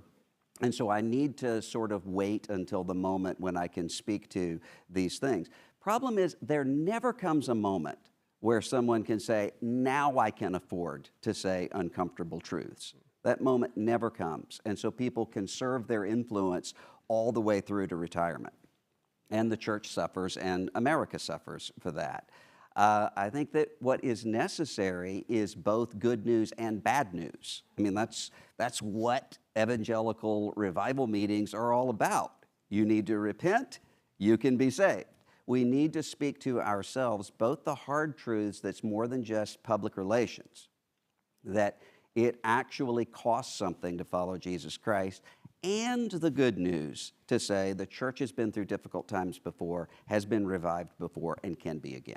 And to borrow from a homily I'd heard from a Catholic priest, he was describing how the Old Testament prophets were not so much foretelling the future, but they were forthtelling about the present. That this is where you've gone wrong, this is where idols have stolen your attention from God, and these are the consequences.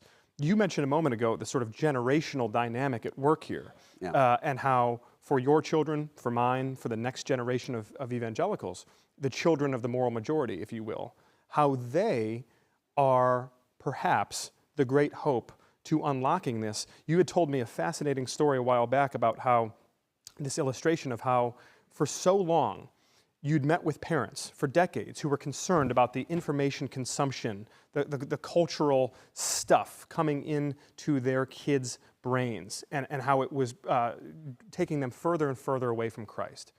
And now, everywhere you go, it's the kids coming to you concerned about their parents and their information intake and how it's taking them farther away from Christ. Yes, it's just a complete reversal. What do I do with mom and dad and the things they're watching? That's a strange place to be. The good news, I think, is that in almost no case have those young Christians said, help me to win the argument against my parents. It's always, I love my parents, I really want to connect with them. How can I do it where everything is not an argument about politics and culture wars? I think that's a good and positive development. And I think there's I had a woman who came up to me one time and said, my daughter has gone off to college and she's having this crisis. And I said, well, what is it? She said, well, she's looking at her non-believing friends and seeing kindness and compassion and love, and she's not seeing that in some sectors of the church. And she's trying to explain that theologically. Well, Christian theology actually does have an explanation for that, but one can understand why that would be a crisis. Of course, well, and we're back to the Good Samaritan of the religious leaders refusing to demonstrate the very thing that Jesus in his parable is saying, this Samaritan, this hated enemy of yours, who does not hold to your beliefs, who was not raised in your traditions, is practicing exactly the love of neighbor that you are refusing to practice. Well, and it's such a shame because we're at a moment right now where I see people asking those questions more than any time in my lifetime. What does life mean? Is there more to life than this? I was teaching at the Institute of Politics at the University of Chicago. Almost all of my students were completely non-religious and from completely non-religious backgrounds, and all they wanted to ask about was theology. And at one point, there was a student who asked me a series of questions, and I was answering them, and he said, now, wait a minute.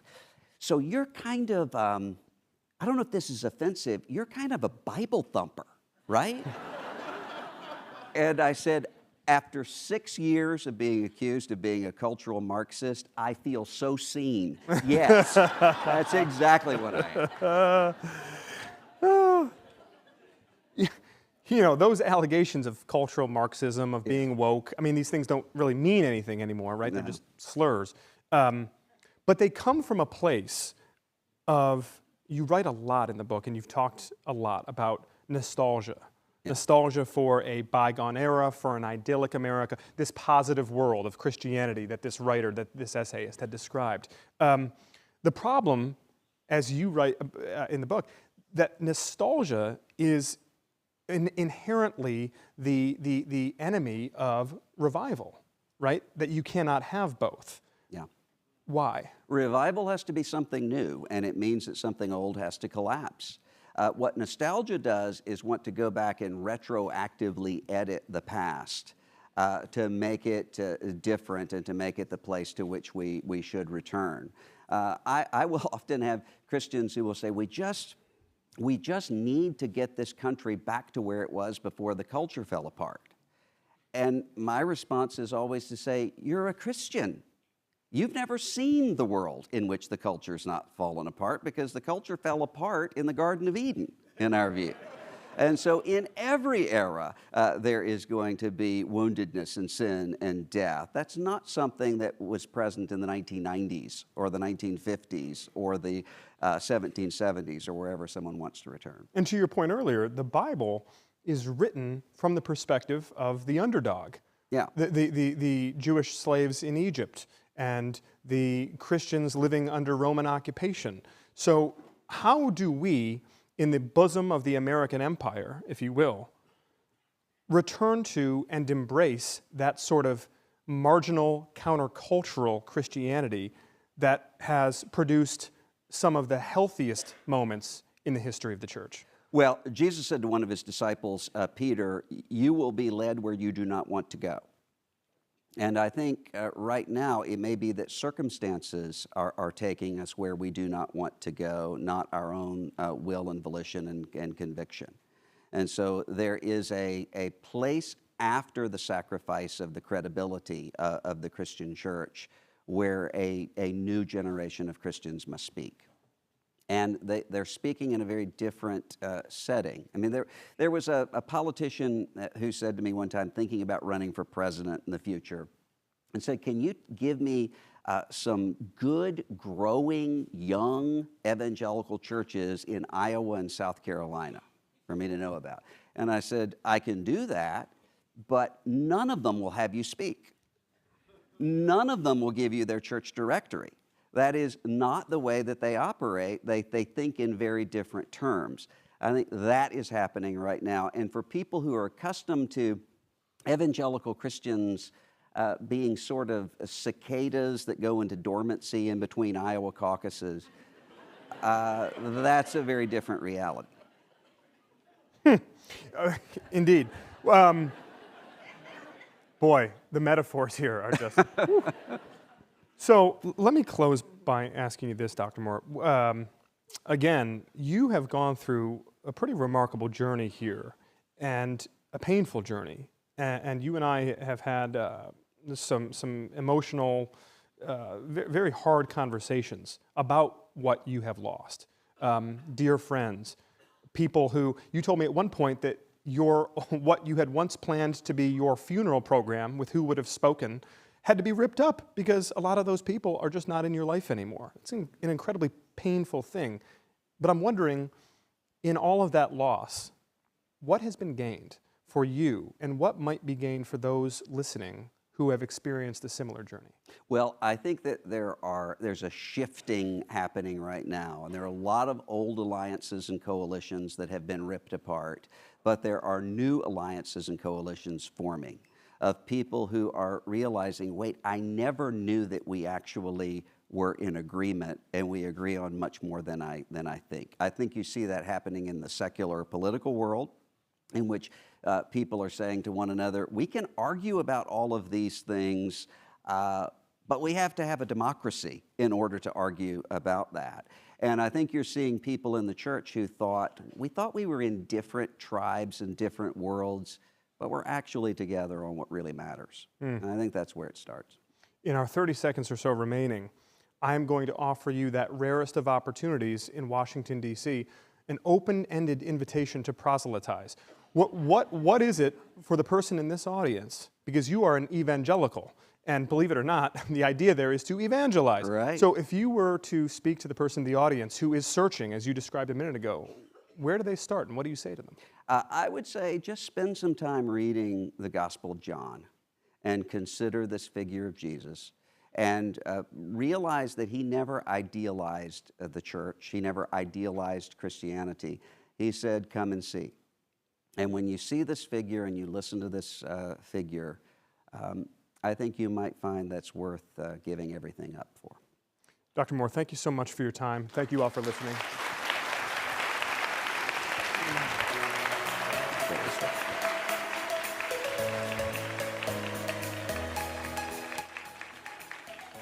Still to come on the Ideas stage, former Secretary of State Hillary Clinton. And now for a session produced by our underwriter, here to explore the power of collaboration, please welcome Chris Womack, President and CEO of Southern Company. Here to lead the conversation is the Atlantic's CEO, Nicholas Thompson.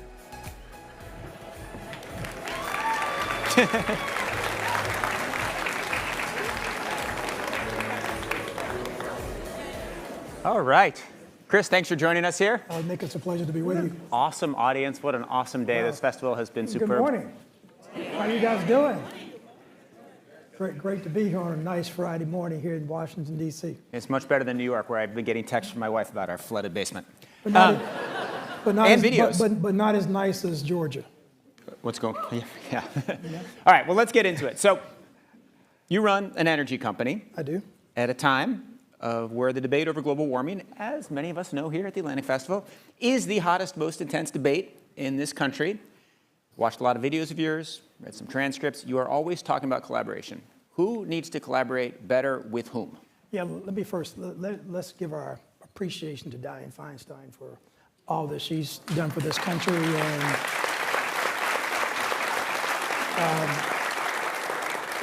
And that actually ties into my belief about the importance of collaboration, because I think when you see somebody like Senator Feinstein, and whether you like her politics or not, but willing to give of themselves for public service, I mean, here in the Senate for 3 decades, and then the work she did in San Francisco, I think is so very, very important. I'm a firm believer that we've got a lot of incredibly complex issues, and particularly today, we're so naturally instinctive, we go to our corners and we create these incredible divisions. And I worry that those divisions don't bring us the solutions that we must accomplish. And so every aspect of the work that I do and talk about is focused on solutions. And I think we get to those solutions through collaboration. I can get a better outcome by you and I working collectively together to find a solution than I can do by myself and staying in my corner, really kind of advancing whatever ideology I have.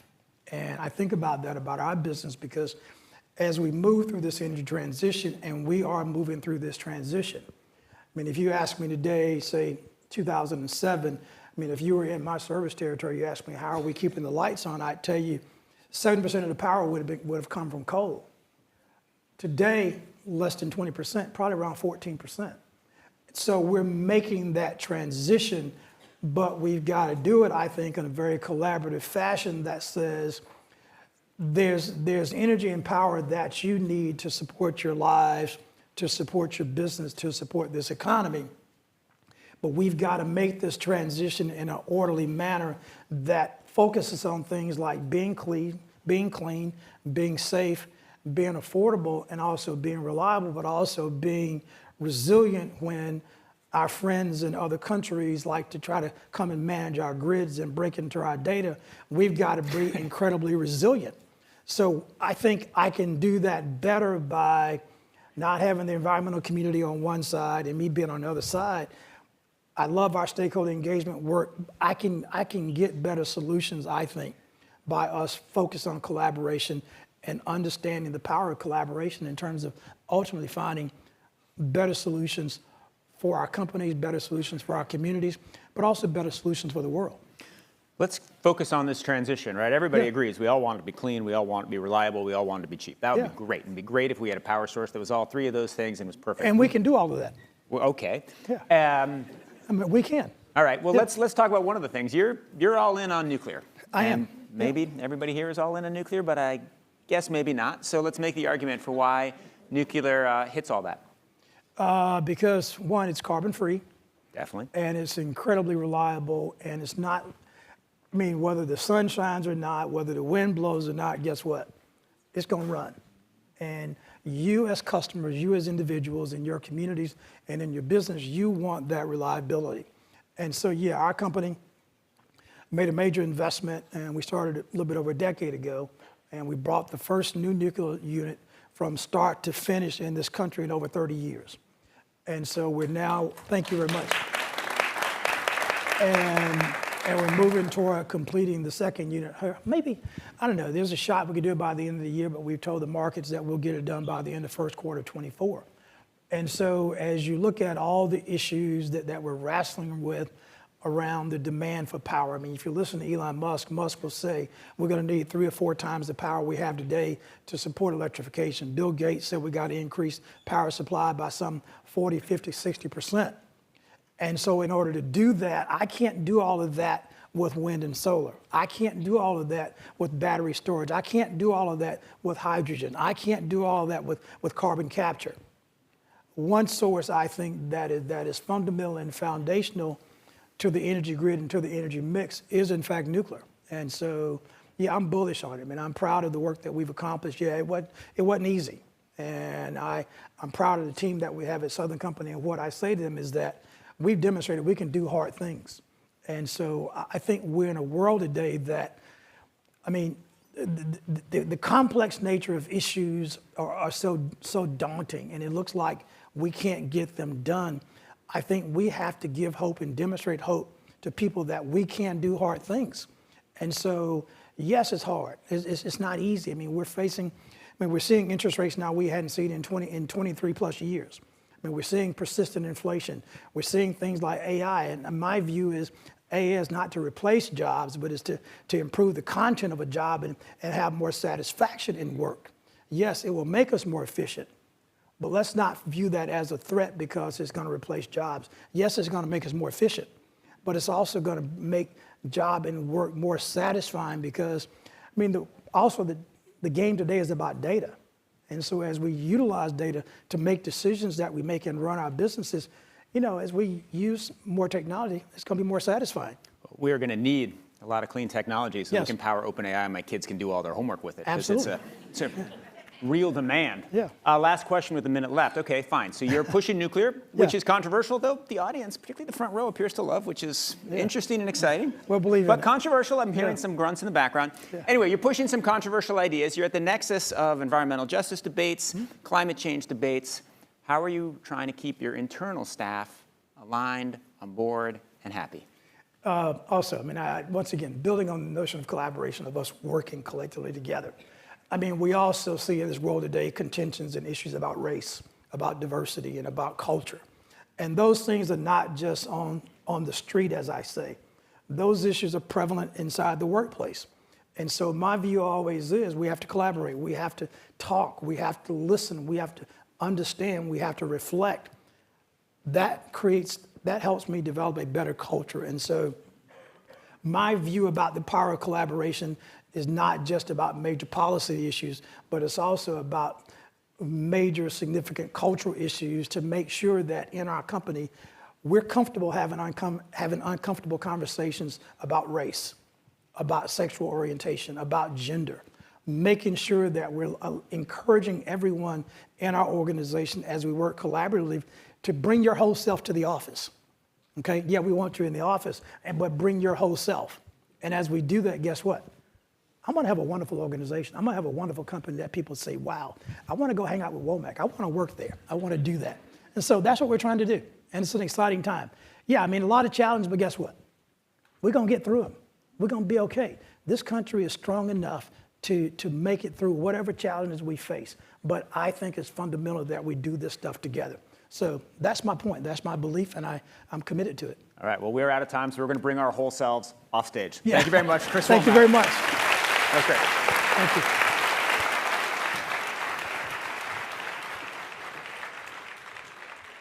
All right, that was fun.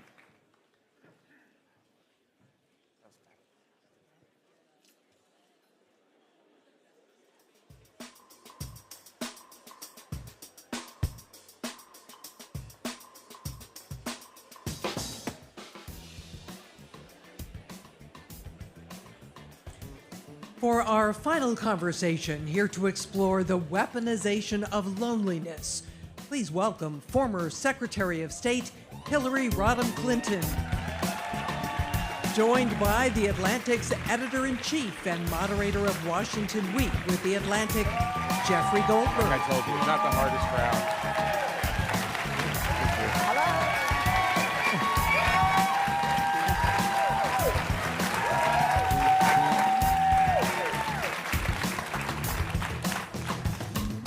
I've always wanted to be on the arena stage, Joe.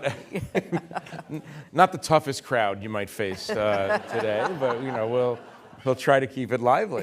Thank you very much for being here, and you're a repeat visitor to the Atlantic Festival, so we appreciate that. If you do like 6 more times, you get a free latte. Hey. You get a punch card. Sign me up. We got to get you the punch card.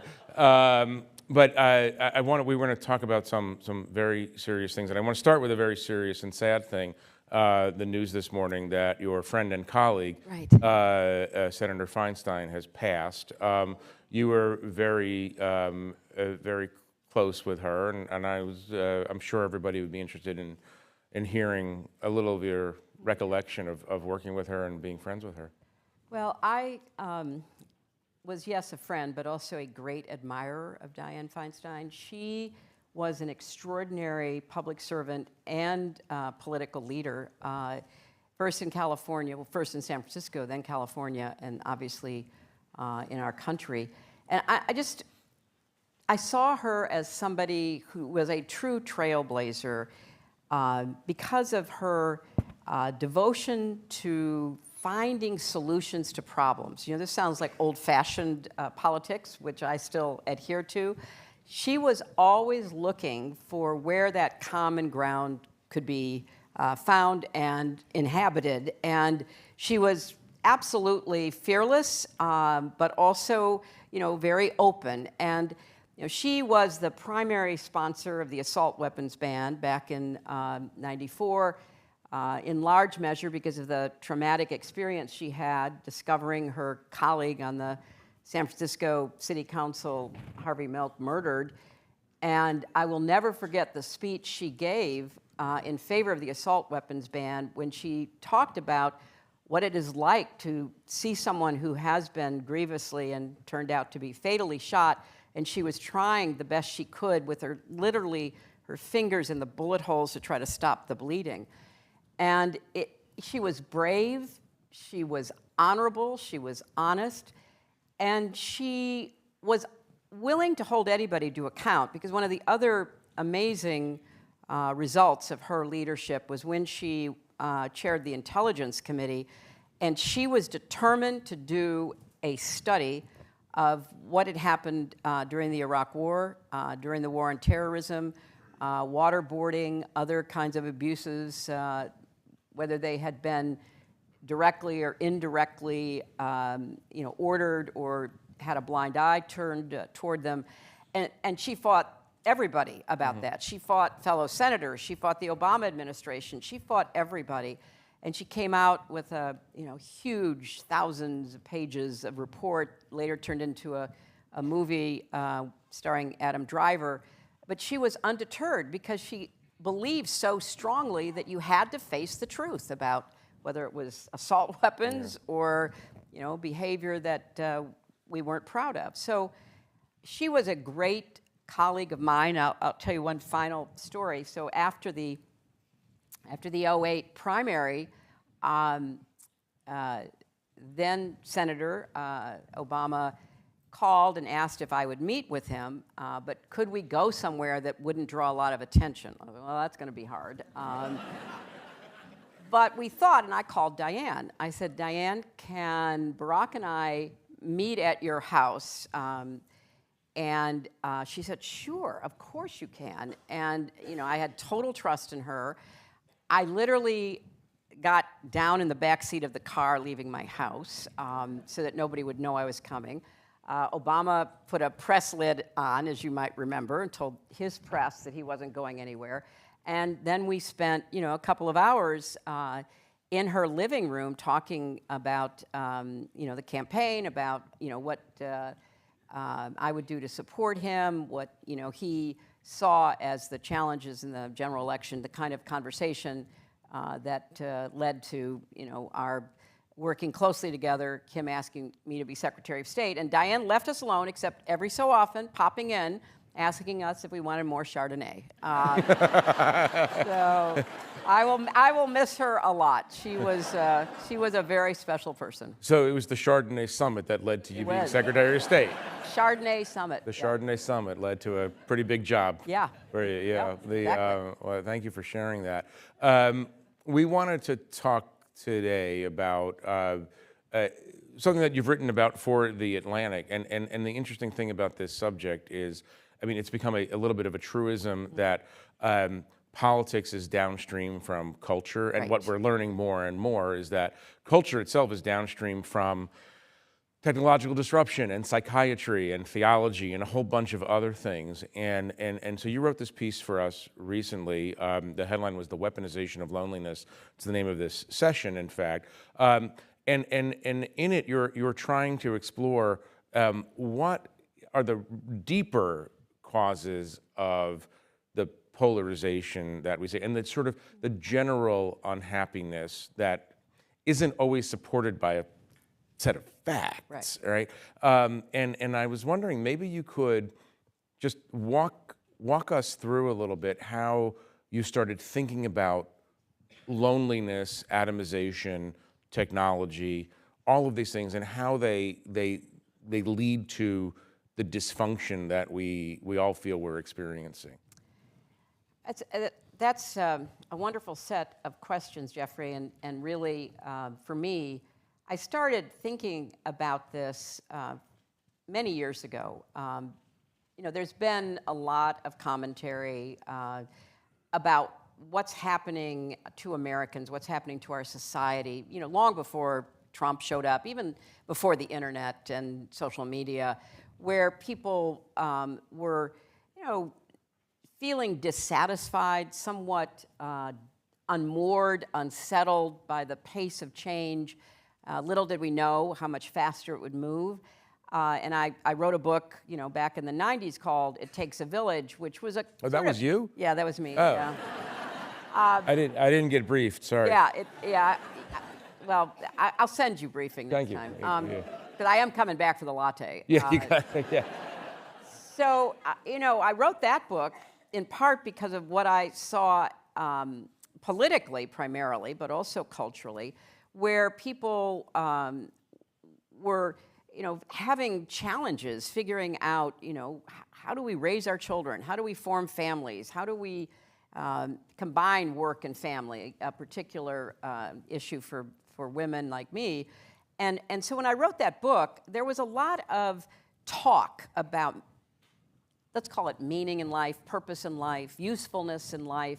And it was something that I spent a lot of time pondering because there wasn't any easy answer to it. And then I began reading some people like Robert Putnam and Bowling Alone and others who were talking about the value of what they were calling social capital in healthy societies that, really focused on quality of life issues and where people were frankly, more satisfied with how they were organized and living. So, fast forward, we began to see the disruption, which initially was thrilling, the technological disruption, the rise of social media. I mean, it was so exciting to be in connection with people anywhere in the world with literally, a flick of a phone, that your phone had the computing power of a mainframe computer, 20 years before. I mean, there's just so much that was very thrilling about the world we could inhabit. And of course, a lot of the best commentary about it was how it was going to bring us together, cross lines, bridge divisions. And that was, something we saw and we were focused on. But then there was the dark underbelly and how technology was being manipulated and being used. When Barack Obama ran for president in 2008, he really pioneered using technology to bring people together on behalf of his campaign.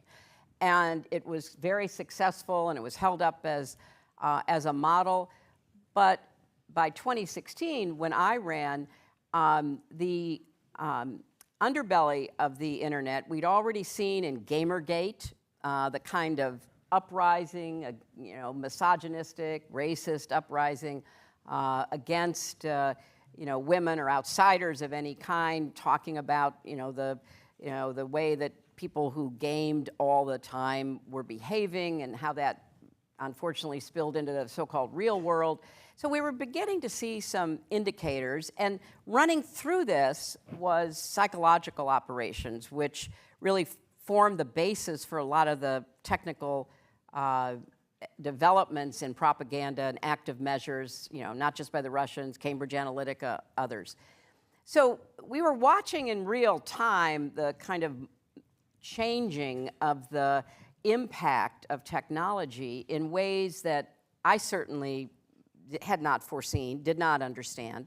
And then we began to get evidence from scientists, medical doctors, particularly pediatricians, but also psychiatrists, psychologists, and others, that they were beginning to see very clear impact from screen time, but not just screen time, what people were doing on those screens. Mm-hmm. And the American Academy of Pediatrics came out some years ago, which got very little attention, but came out and said, based on what we're seeing, no child under 2 should have access to a screen. they have since revised that to a higher and higher age because we are learning how screens, how technology, how the addiction to technology literally changes the way your brain develops. So there was a beginning of a commentary sounding the alarm about all of this, and then we began to get evidence about increases in anxiety, depression, eating disorders, particularly among young women, but also, young men as well. And then COVID hit. And COVID was a mass exercise in loneliness and dislocation. And so then we come out of COVID with a long trail of consequences that we are, frankly, in my view, still working through. And then the Surgeon General, Mira Murati, put out a very thoughtful report talking about how loneliness is a both physical and mental health risk. We now have evidence that loneliness exacerbates conditions of poor health, often precipitates those conditions. Outcomes are worse. We're seeing evidence of how being involved in the outer world, having friendship networks, being involved in volunteer activities, associations, sports teams, whatever brings you together with other people is actually a net positive for your health.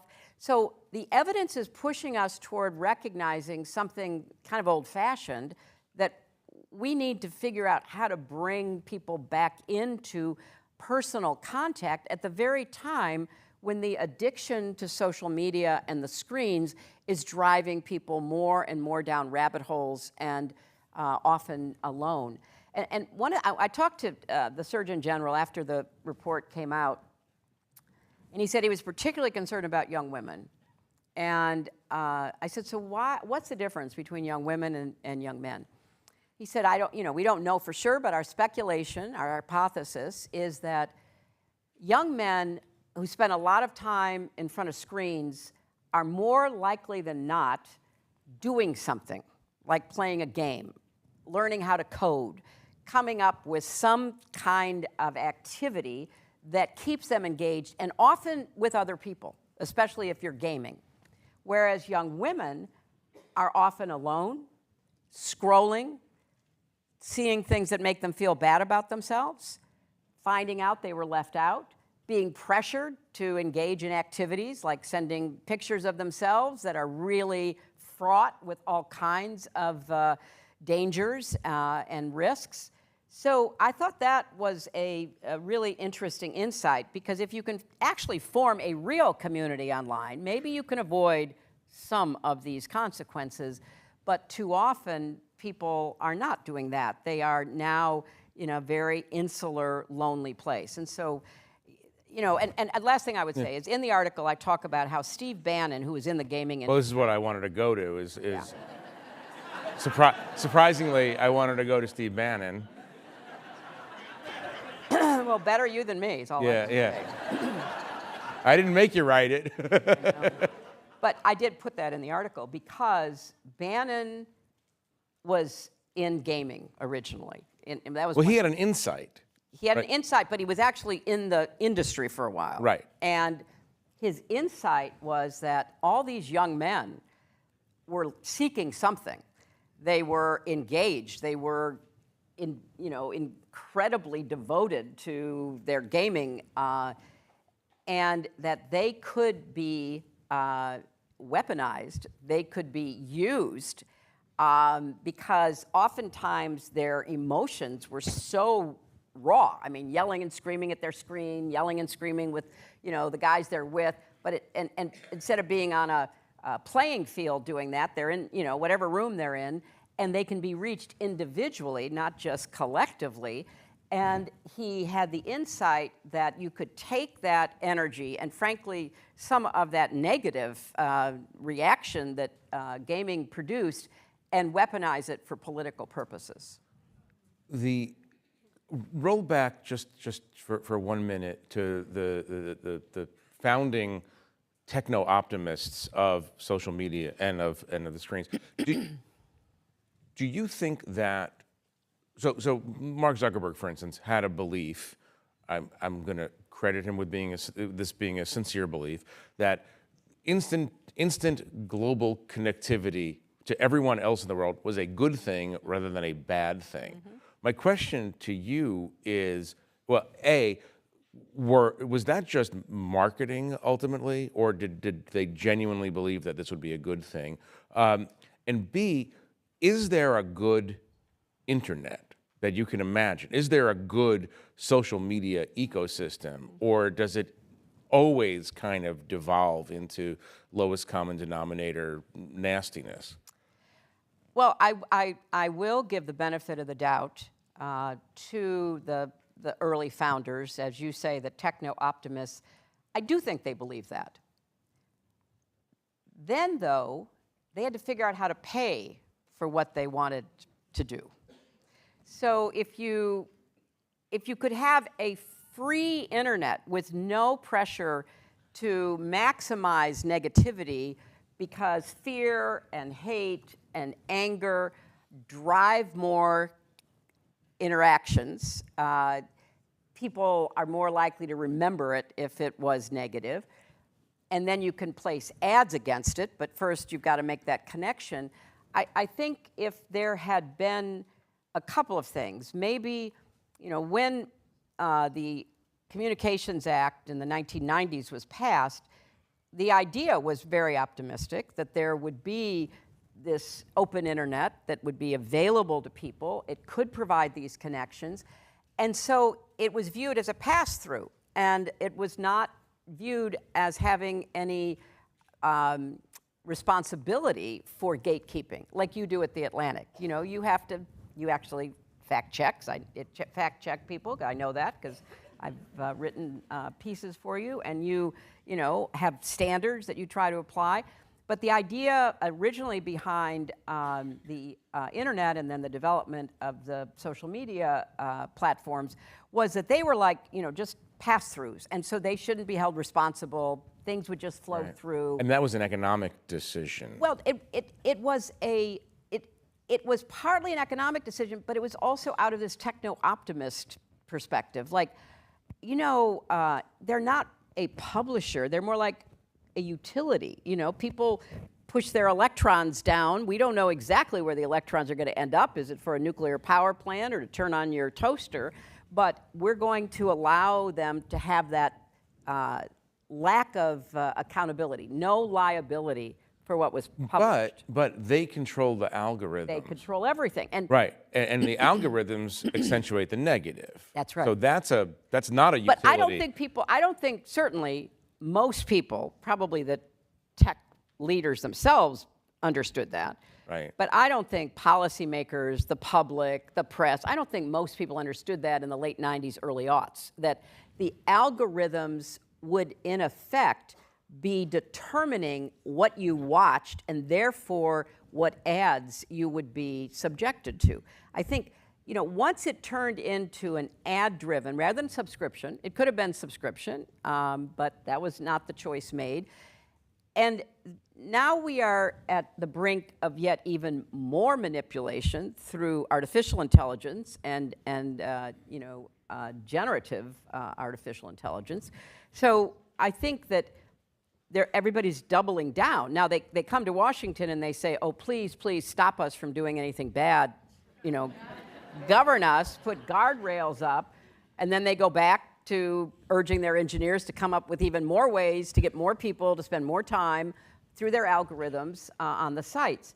And I think the loneliness piece of this is that rather than the dream of interconnectivity, it has caused disruption, divisiveness, and even destruction because of the manipulation, not only by the tech companies themselves, but increasingly by leaders who use it. I mentioned to you that Maria Ressa, the Nobel Peace Prize winner, the great journalist from the Philippines, is visiting us at Columbia, where I'm now teaching a foreign policy decision-making course, and she was one of the first people who understood how leaders were beginning to manipulate the algorithms. Because, I mean, if you pour enough content, into a site, the algorithms pick it up. They see, oh, people are looking at that. Let's get more of it. How much faster can we get it? And so if you're in Myanmar and you're in the military in Myanmar and you want to drive the Rohingya people out, you began using social media. If you're in the Philippines, where 97% of people in the Philippines used Facebook, that was their major news source, but also their major, ability to connect, then you get a dictator like Duarte and others who use that. So this is now a serious threat to international relations, to national stability, to the kind of impact on individuals that we were talking about earlier, and we seem incapable of really coming together to do something about it. Stay on this tech business issue for a second, because a lot of people would say, especially in that side of the coin, populism, nastiness, misinformation existed before Facebook and the internet. I mean, obviously there have been populist movements throughout American history. There's a counter-argument that says that Trumpism could not possibly exist without the algorithmic help of these companies. How do you fall on this question of the role of technology, these technologies in the rise of populism and Trumpism? Well, you're right. Human nature being what it is, it's existed for a very long time, but never with the amplification and the acceleration of lies and misinformation and disinformation that we have today. This is so much more sophisticated by a factor of so high I can't imagine. So I don't think we can say tech changed human nature, but tech went right to uncovered human nature. Well, played to that part of human nature that is most subject to fear and anger and hate, because it was good business. I mean, a lot of these guys don't have a political agenda, or if they have a political agenda, they will say, oh yeah, we want, more people to have better lives, and they have a kind of optimistic, left-leaning sort of analysis, but their activities are driving more and more people into acting on their fears, acting on disinformation than was ever possible before. Rwanda led to a genocidal massacre because of radio. The Balkan War, setting Serbs and Croats against Bosniak Muslims, was fed by the radio. And look at the damage it did. But now we can set people against one another so much more easily and with very little accountability. And I think that is very much the challenge that we face in trying to figure out how, if we can, put at least part of the genie back in the bottle. And the only group in the world that's done that is the European Union, with their attempt to regulate technology. But European Union countries culturally have a different understanding of censorship and free speech than we do. So the question is, when does putting the genie back in the bottle cross over a line into censorship? There's never been protection for certain forms of speech. You know that because you've been a journalist for so long. I know that because I'm a recovering lawyer, and I remember, some of those cases. So it's a false charge that trying to regulate harmful, damaging speech is a violation of free speech. Because remember, the companies themselves can do whatever they want to do to regulate speech. You could have a site which says, I for one am never going to let the algorithm is going to kick out the name Trump. It's never going to appear. That's a business decision. That's their right to do that. Not that they would. They make decisions about pornography. they're getting further and further behind and trying to prevent children from accessing that, but they try. But when you've got bad actors saying that the government cannot try to correct false information about things like vaccines, because that would, quote, violate free speech, that's a total misunderstanding of the whole canon of free speech law.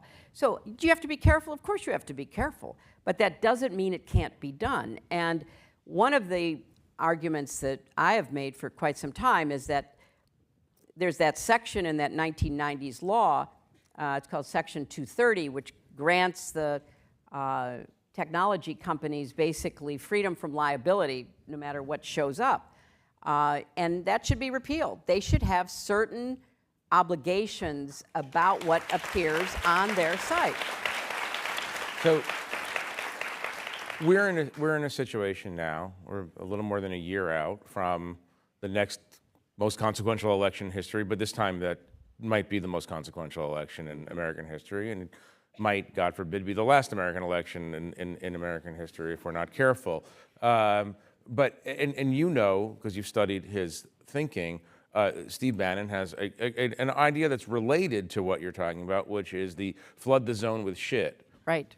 That's right. And this is directly learned from authoritarians. If you provide so much false information put it into the ecosystem, nobody will ever know what's real and what. I mean, you say AI can generate even more now. So the question for you is, how do you relate all of this to the coming electoral challenge? Right. It's nothing surprising anymore, but it's still somewhat shocking that Donald, and I've been speaking plainly about this, so there's no, and I think we have to speak plainly about this. You know, Donald Trump is this is not a partisan observation, it's a reality observation. He's a racist and a misogynist, and he's facing 91 felony counts in multiple different cases. And he tried to overthrow the government, and he incited the sacking of the Capitol. And I've asked this question yesterday to a couple of different people on this stage. I'll ask you.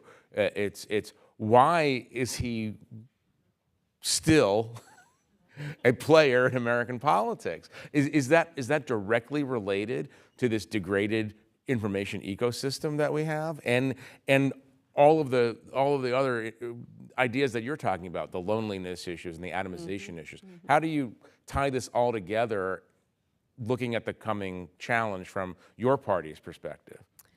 Well, I think you're right to raise it the way you did, because the strategy is to flood the zone. It is a tried and true strategy. The Russians have been very good at it for a very long time through what they call active measures, but it's the fire hose of lies. You literally spray so many lies into the social, political atmosphere, people don't know what to believe. And they then fall back on whatever information they get, and because so much information people are now getting comes from the social media that they consume, which is filled with conspiracy theories and really crazy stuff, but which is viewed in a very open way by people who just are trying to understand the world in which they find themselves. I don't know what to believe, so I'm going to go look on the internet. I cannot tell you how many times people said to me something that I knew was totally false. I said, that's not true. And their response would be, but I saw it on the internet. So the internet has a position of credibility. So if you are a manipulator, you're holding that big fire hose, you know how to manipulate. And remember, in 2016, the Trump campaign, the Russians, Cambridge Analytica, the whole cabal, had about 5,000 data points on 136 million Americans. And if you are good at this, which they all are, they know how to get to you. it's not like you can say, oh, well, nobody's ever going to convince me of anything. You are vulnerable because they have a profile of you as to what you will believe, what you'll watch, what you'll listen to, what you'll buy. And we have voluntarily given that information over. We've not been compensated for it. They have used it to sell more products against our own, identity. And so if you think about what's about to happen coming in the next year, and I would not at all underestimate what the Trump campaign, Bannon and their crew has in mind. I would not at all discount Putin playing a role again. But I also think that others, like the Chinese, are much more sophisticated than they were, 4 years or certainly 7 years ago. It's going to be a storm of influence operations trying to get into your psyche. And, there have been experiments run. So one experiment that really made an impression on me was, women who wanted to know how to make organic baby food, pretty innocent and laudable goal, would go on looking for recipes for organic baby food, benefits of organic baby food, and within minutes were directed to an anti-vaccine site, directed to, when this all started with affinity groups back in 2016. Of course, I didn't know any of this was happening because I was not that sophisticated. They would be directed to a Trump affinity group, Young Mothers for Trump. And they would all be talking about how Donald Trump will make sure there are no bad things, no contaminants in the food you want to feed your baby. I mean, that never crossed his mind in, his entire life. But it was very well constructed and very well delivered. And researchers watched how all this happened. So imagine how much more sophisticated the manipulators are this time around. And I want to just add this artificial intelligence piece because deep fakes are reality. They've gotten more sophisticated. In 2018, you remember that deep fake about Nancy Pelosi where they made her look like she was drunk? And her office immediately said that, that's fake. First of all, they took this clip and they added that. It was totally fake. And YouTube took it down, Twitter took it down back then, and Facebook would not take it down. And I was one of the people reaching out to Facebook and saying, it's fake. It doesn't exist. They said, oh, we think our customers can figure that out. Well, that's why I was asking you about whether it's cynical or naive. It is now. I think it started naive. I think it started naive, but it didn't take long to get cynical because the amount of money involved is beyond your wildest imagination, right? And so we see that happening, and we've been kind of like hapless and helpless about it, and now we're moving into the era where AI will be at work. So if you see, And AI has the capacity to flood. Double, triple flood. Yeah, not only make more. Not only triple flood, but be really sophisticated about what they're flooding. And I've talked to a number of the people who are on the front lines of that, and they sound just like the tech guys from the very beginning back in the day. This will be such a great, liberating technology. Human beings will be able to, think and do so much more. And there's truth to that. It's, there's just like back in the day, it's thrilling, it's exciting, it's a new frontier. But the dangers and the risks are both obvious and not yet known. And I heard a presentation by one of the leading AI pioneers, and here's what he said. He said, this is a new science.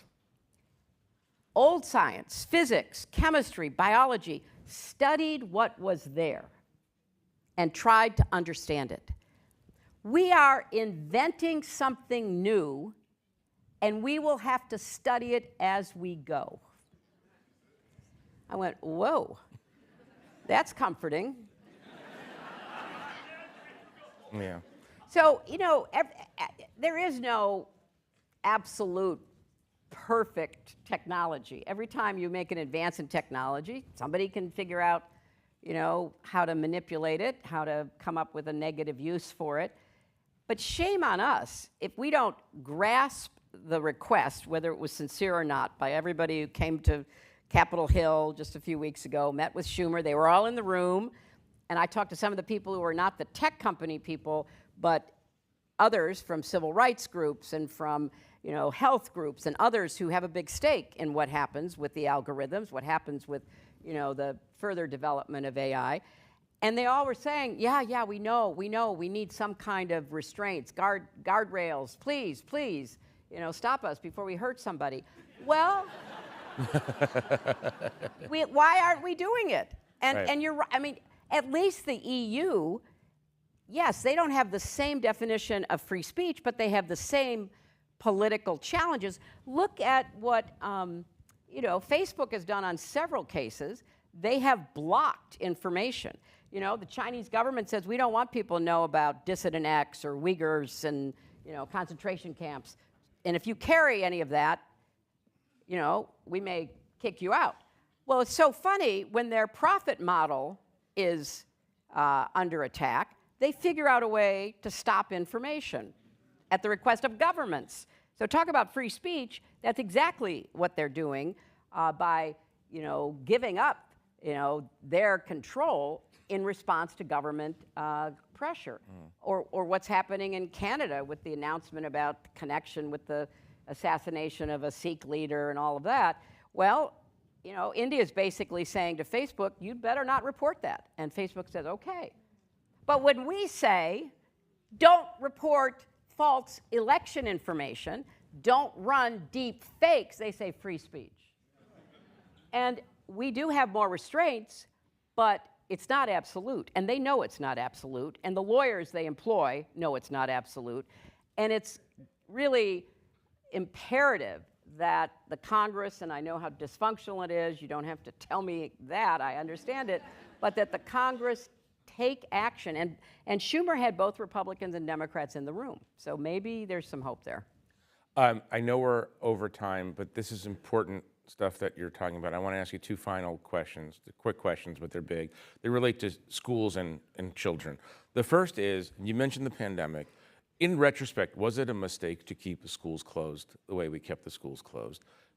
And the second question, I'll give you both. The second question is, I'm asking you as someone who studied this, but also as a mother and more specifically as a grandmother. Phones and children, phones and schools, what would you do if you could make a universal policy about that? Well, I am very much against phones in school. I'm very much against, not put it in your locker, that's fine.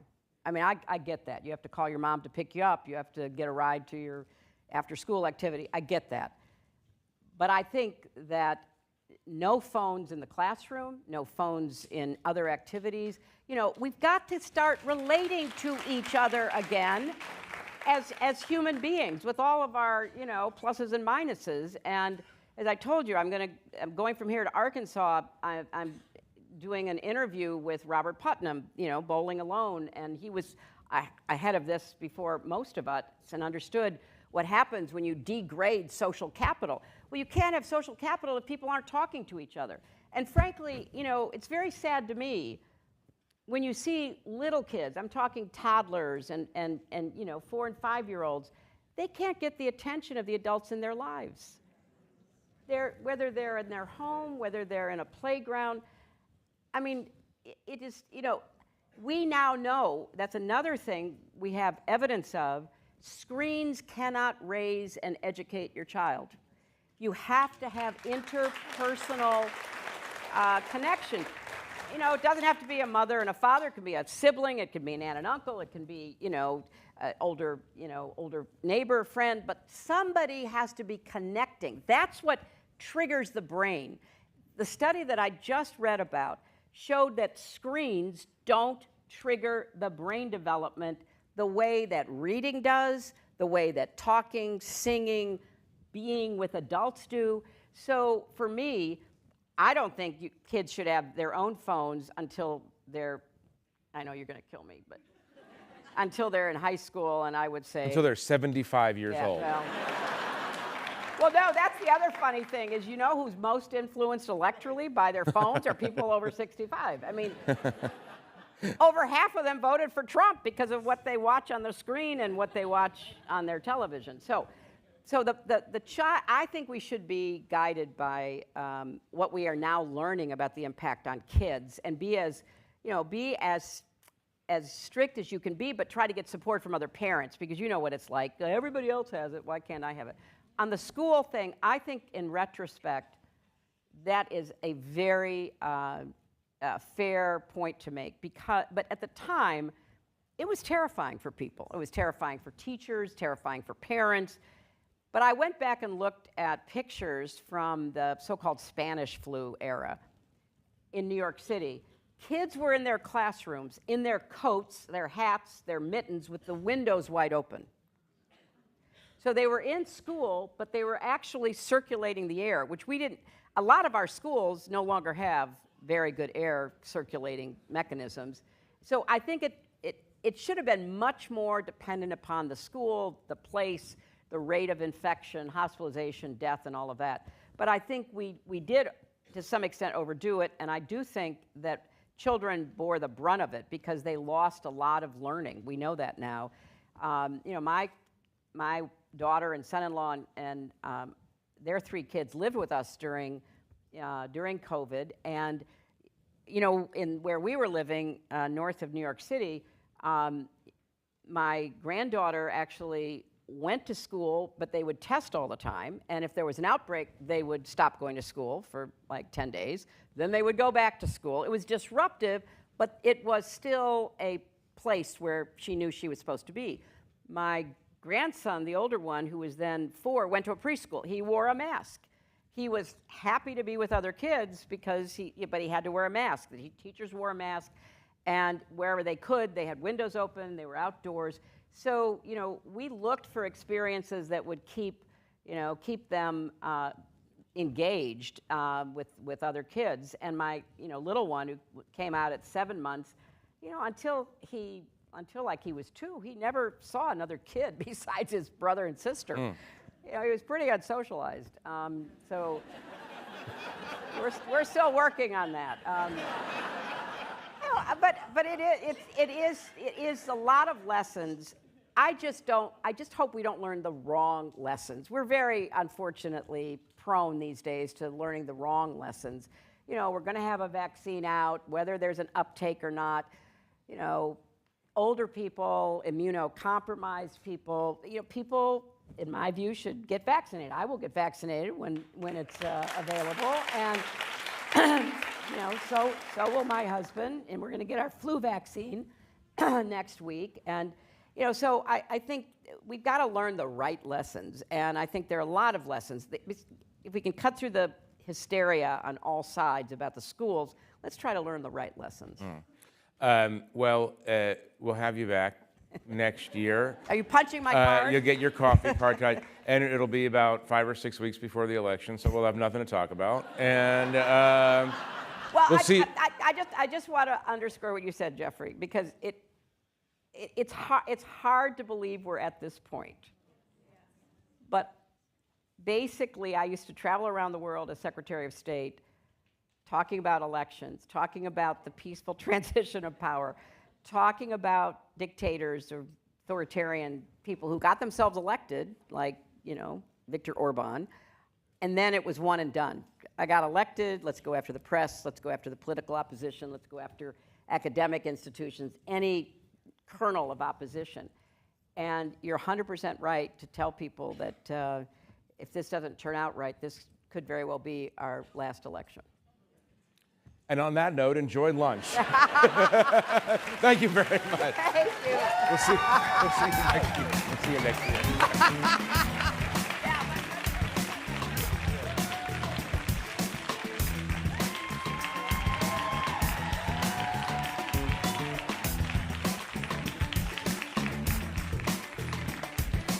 Please welcome back The Atlantic's Alice McCown. So what am I supposed to do? I go this way.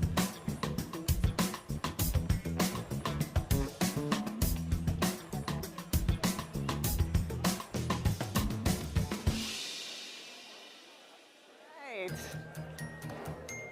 Thank you to all of our speakers for being part of such urgent and relevant conversations today. To our audience here at Arena Stage and everyone watching virtually, thank you again for joining us. What an awesome morning, so incredible.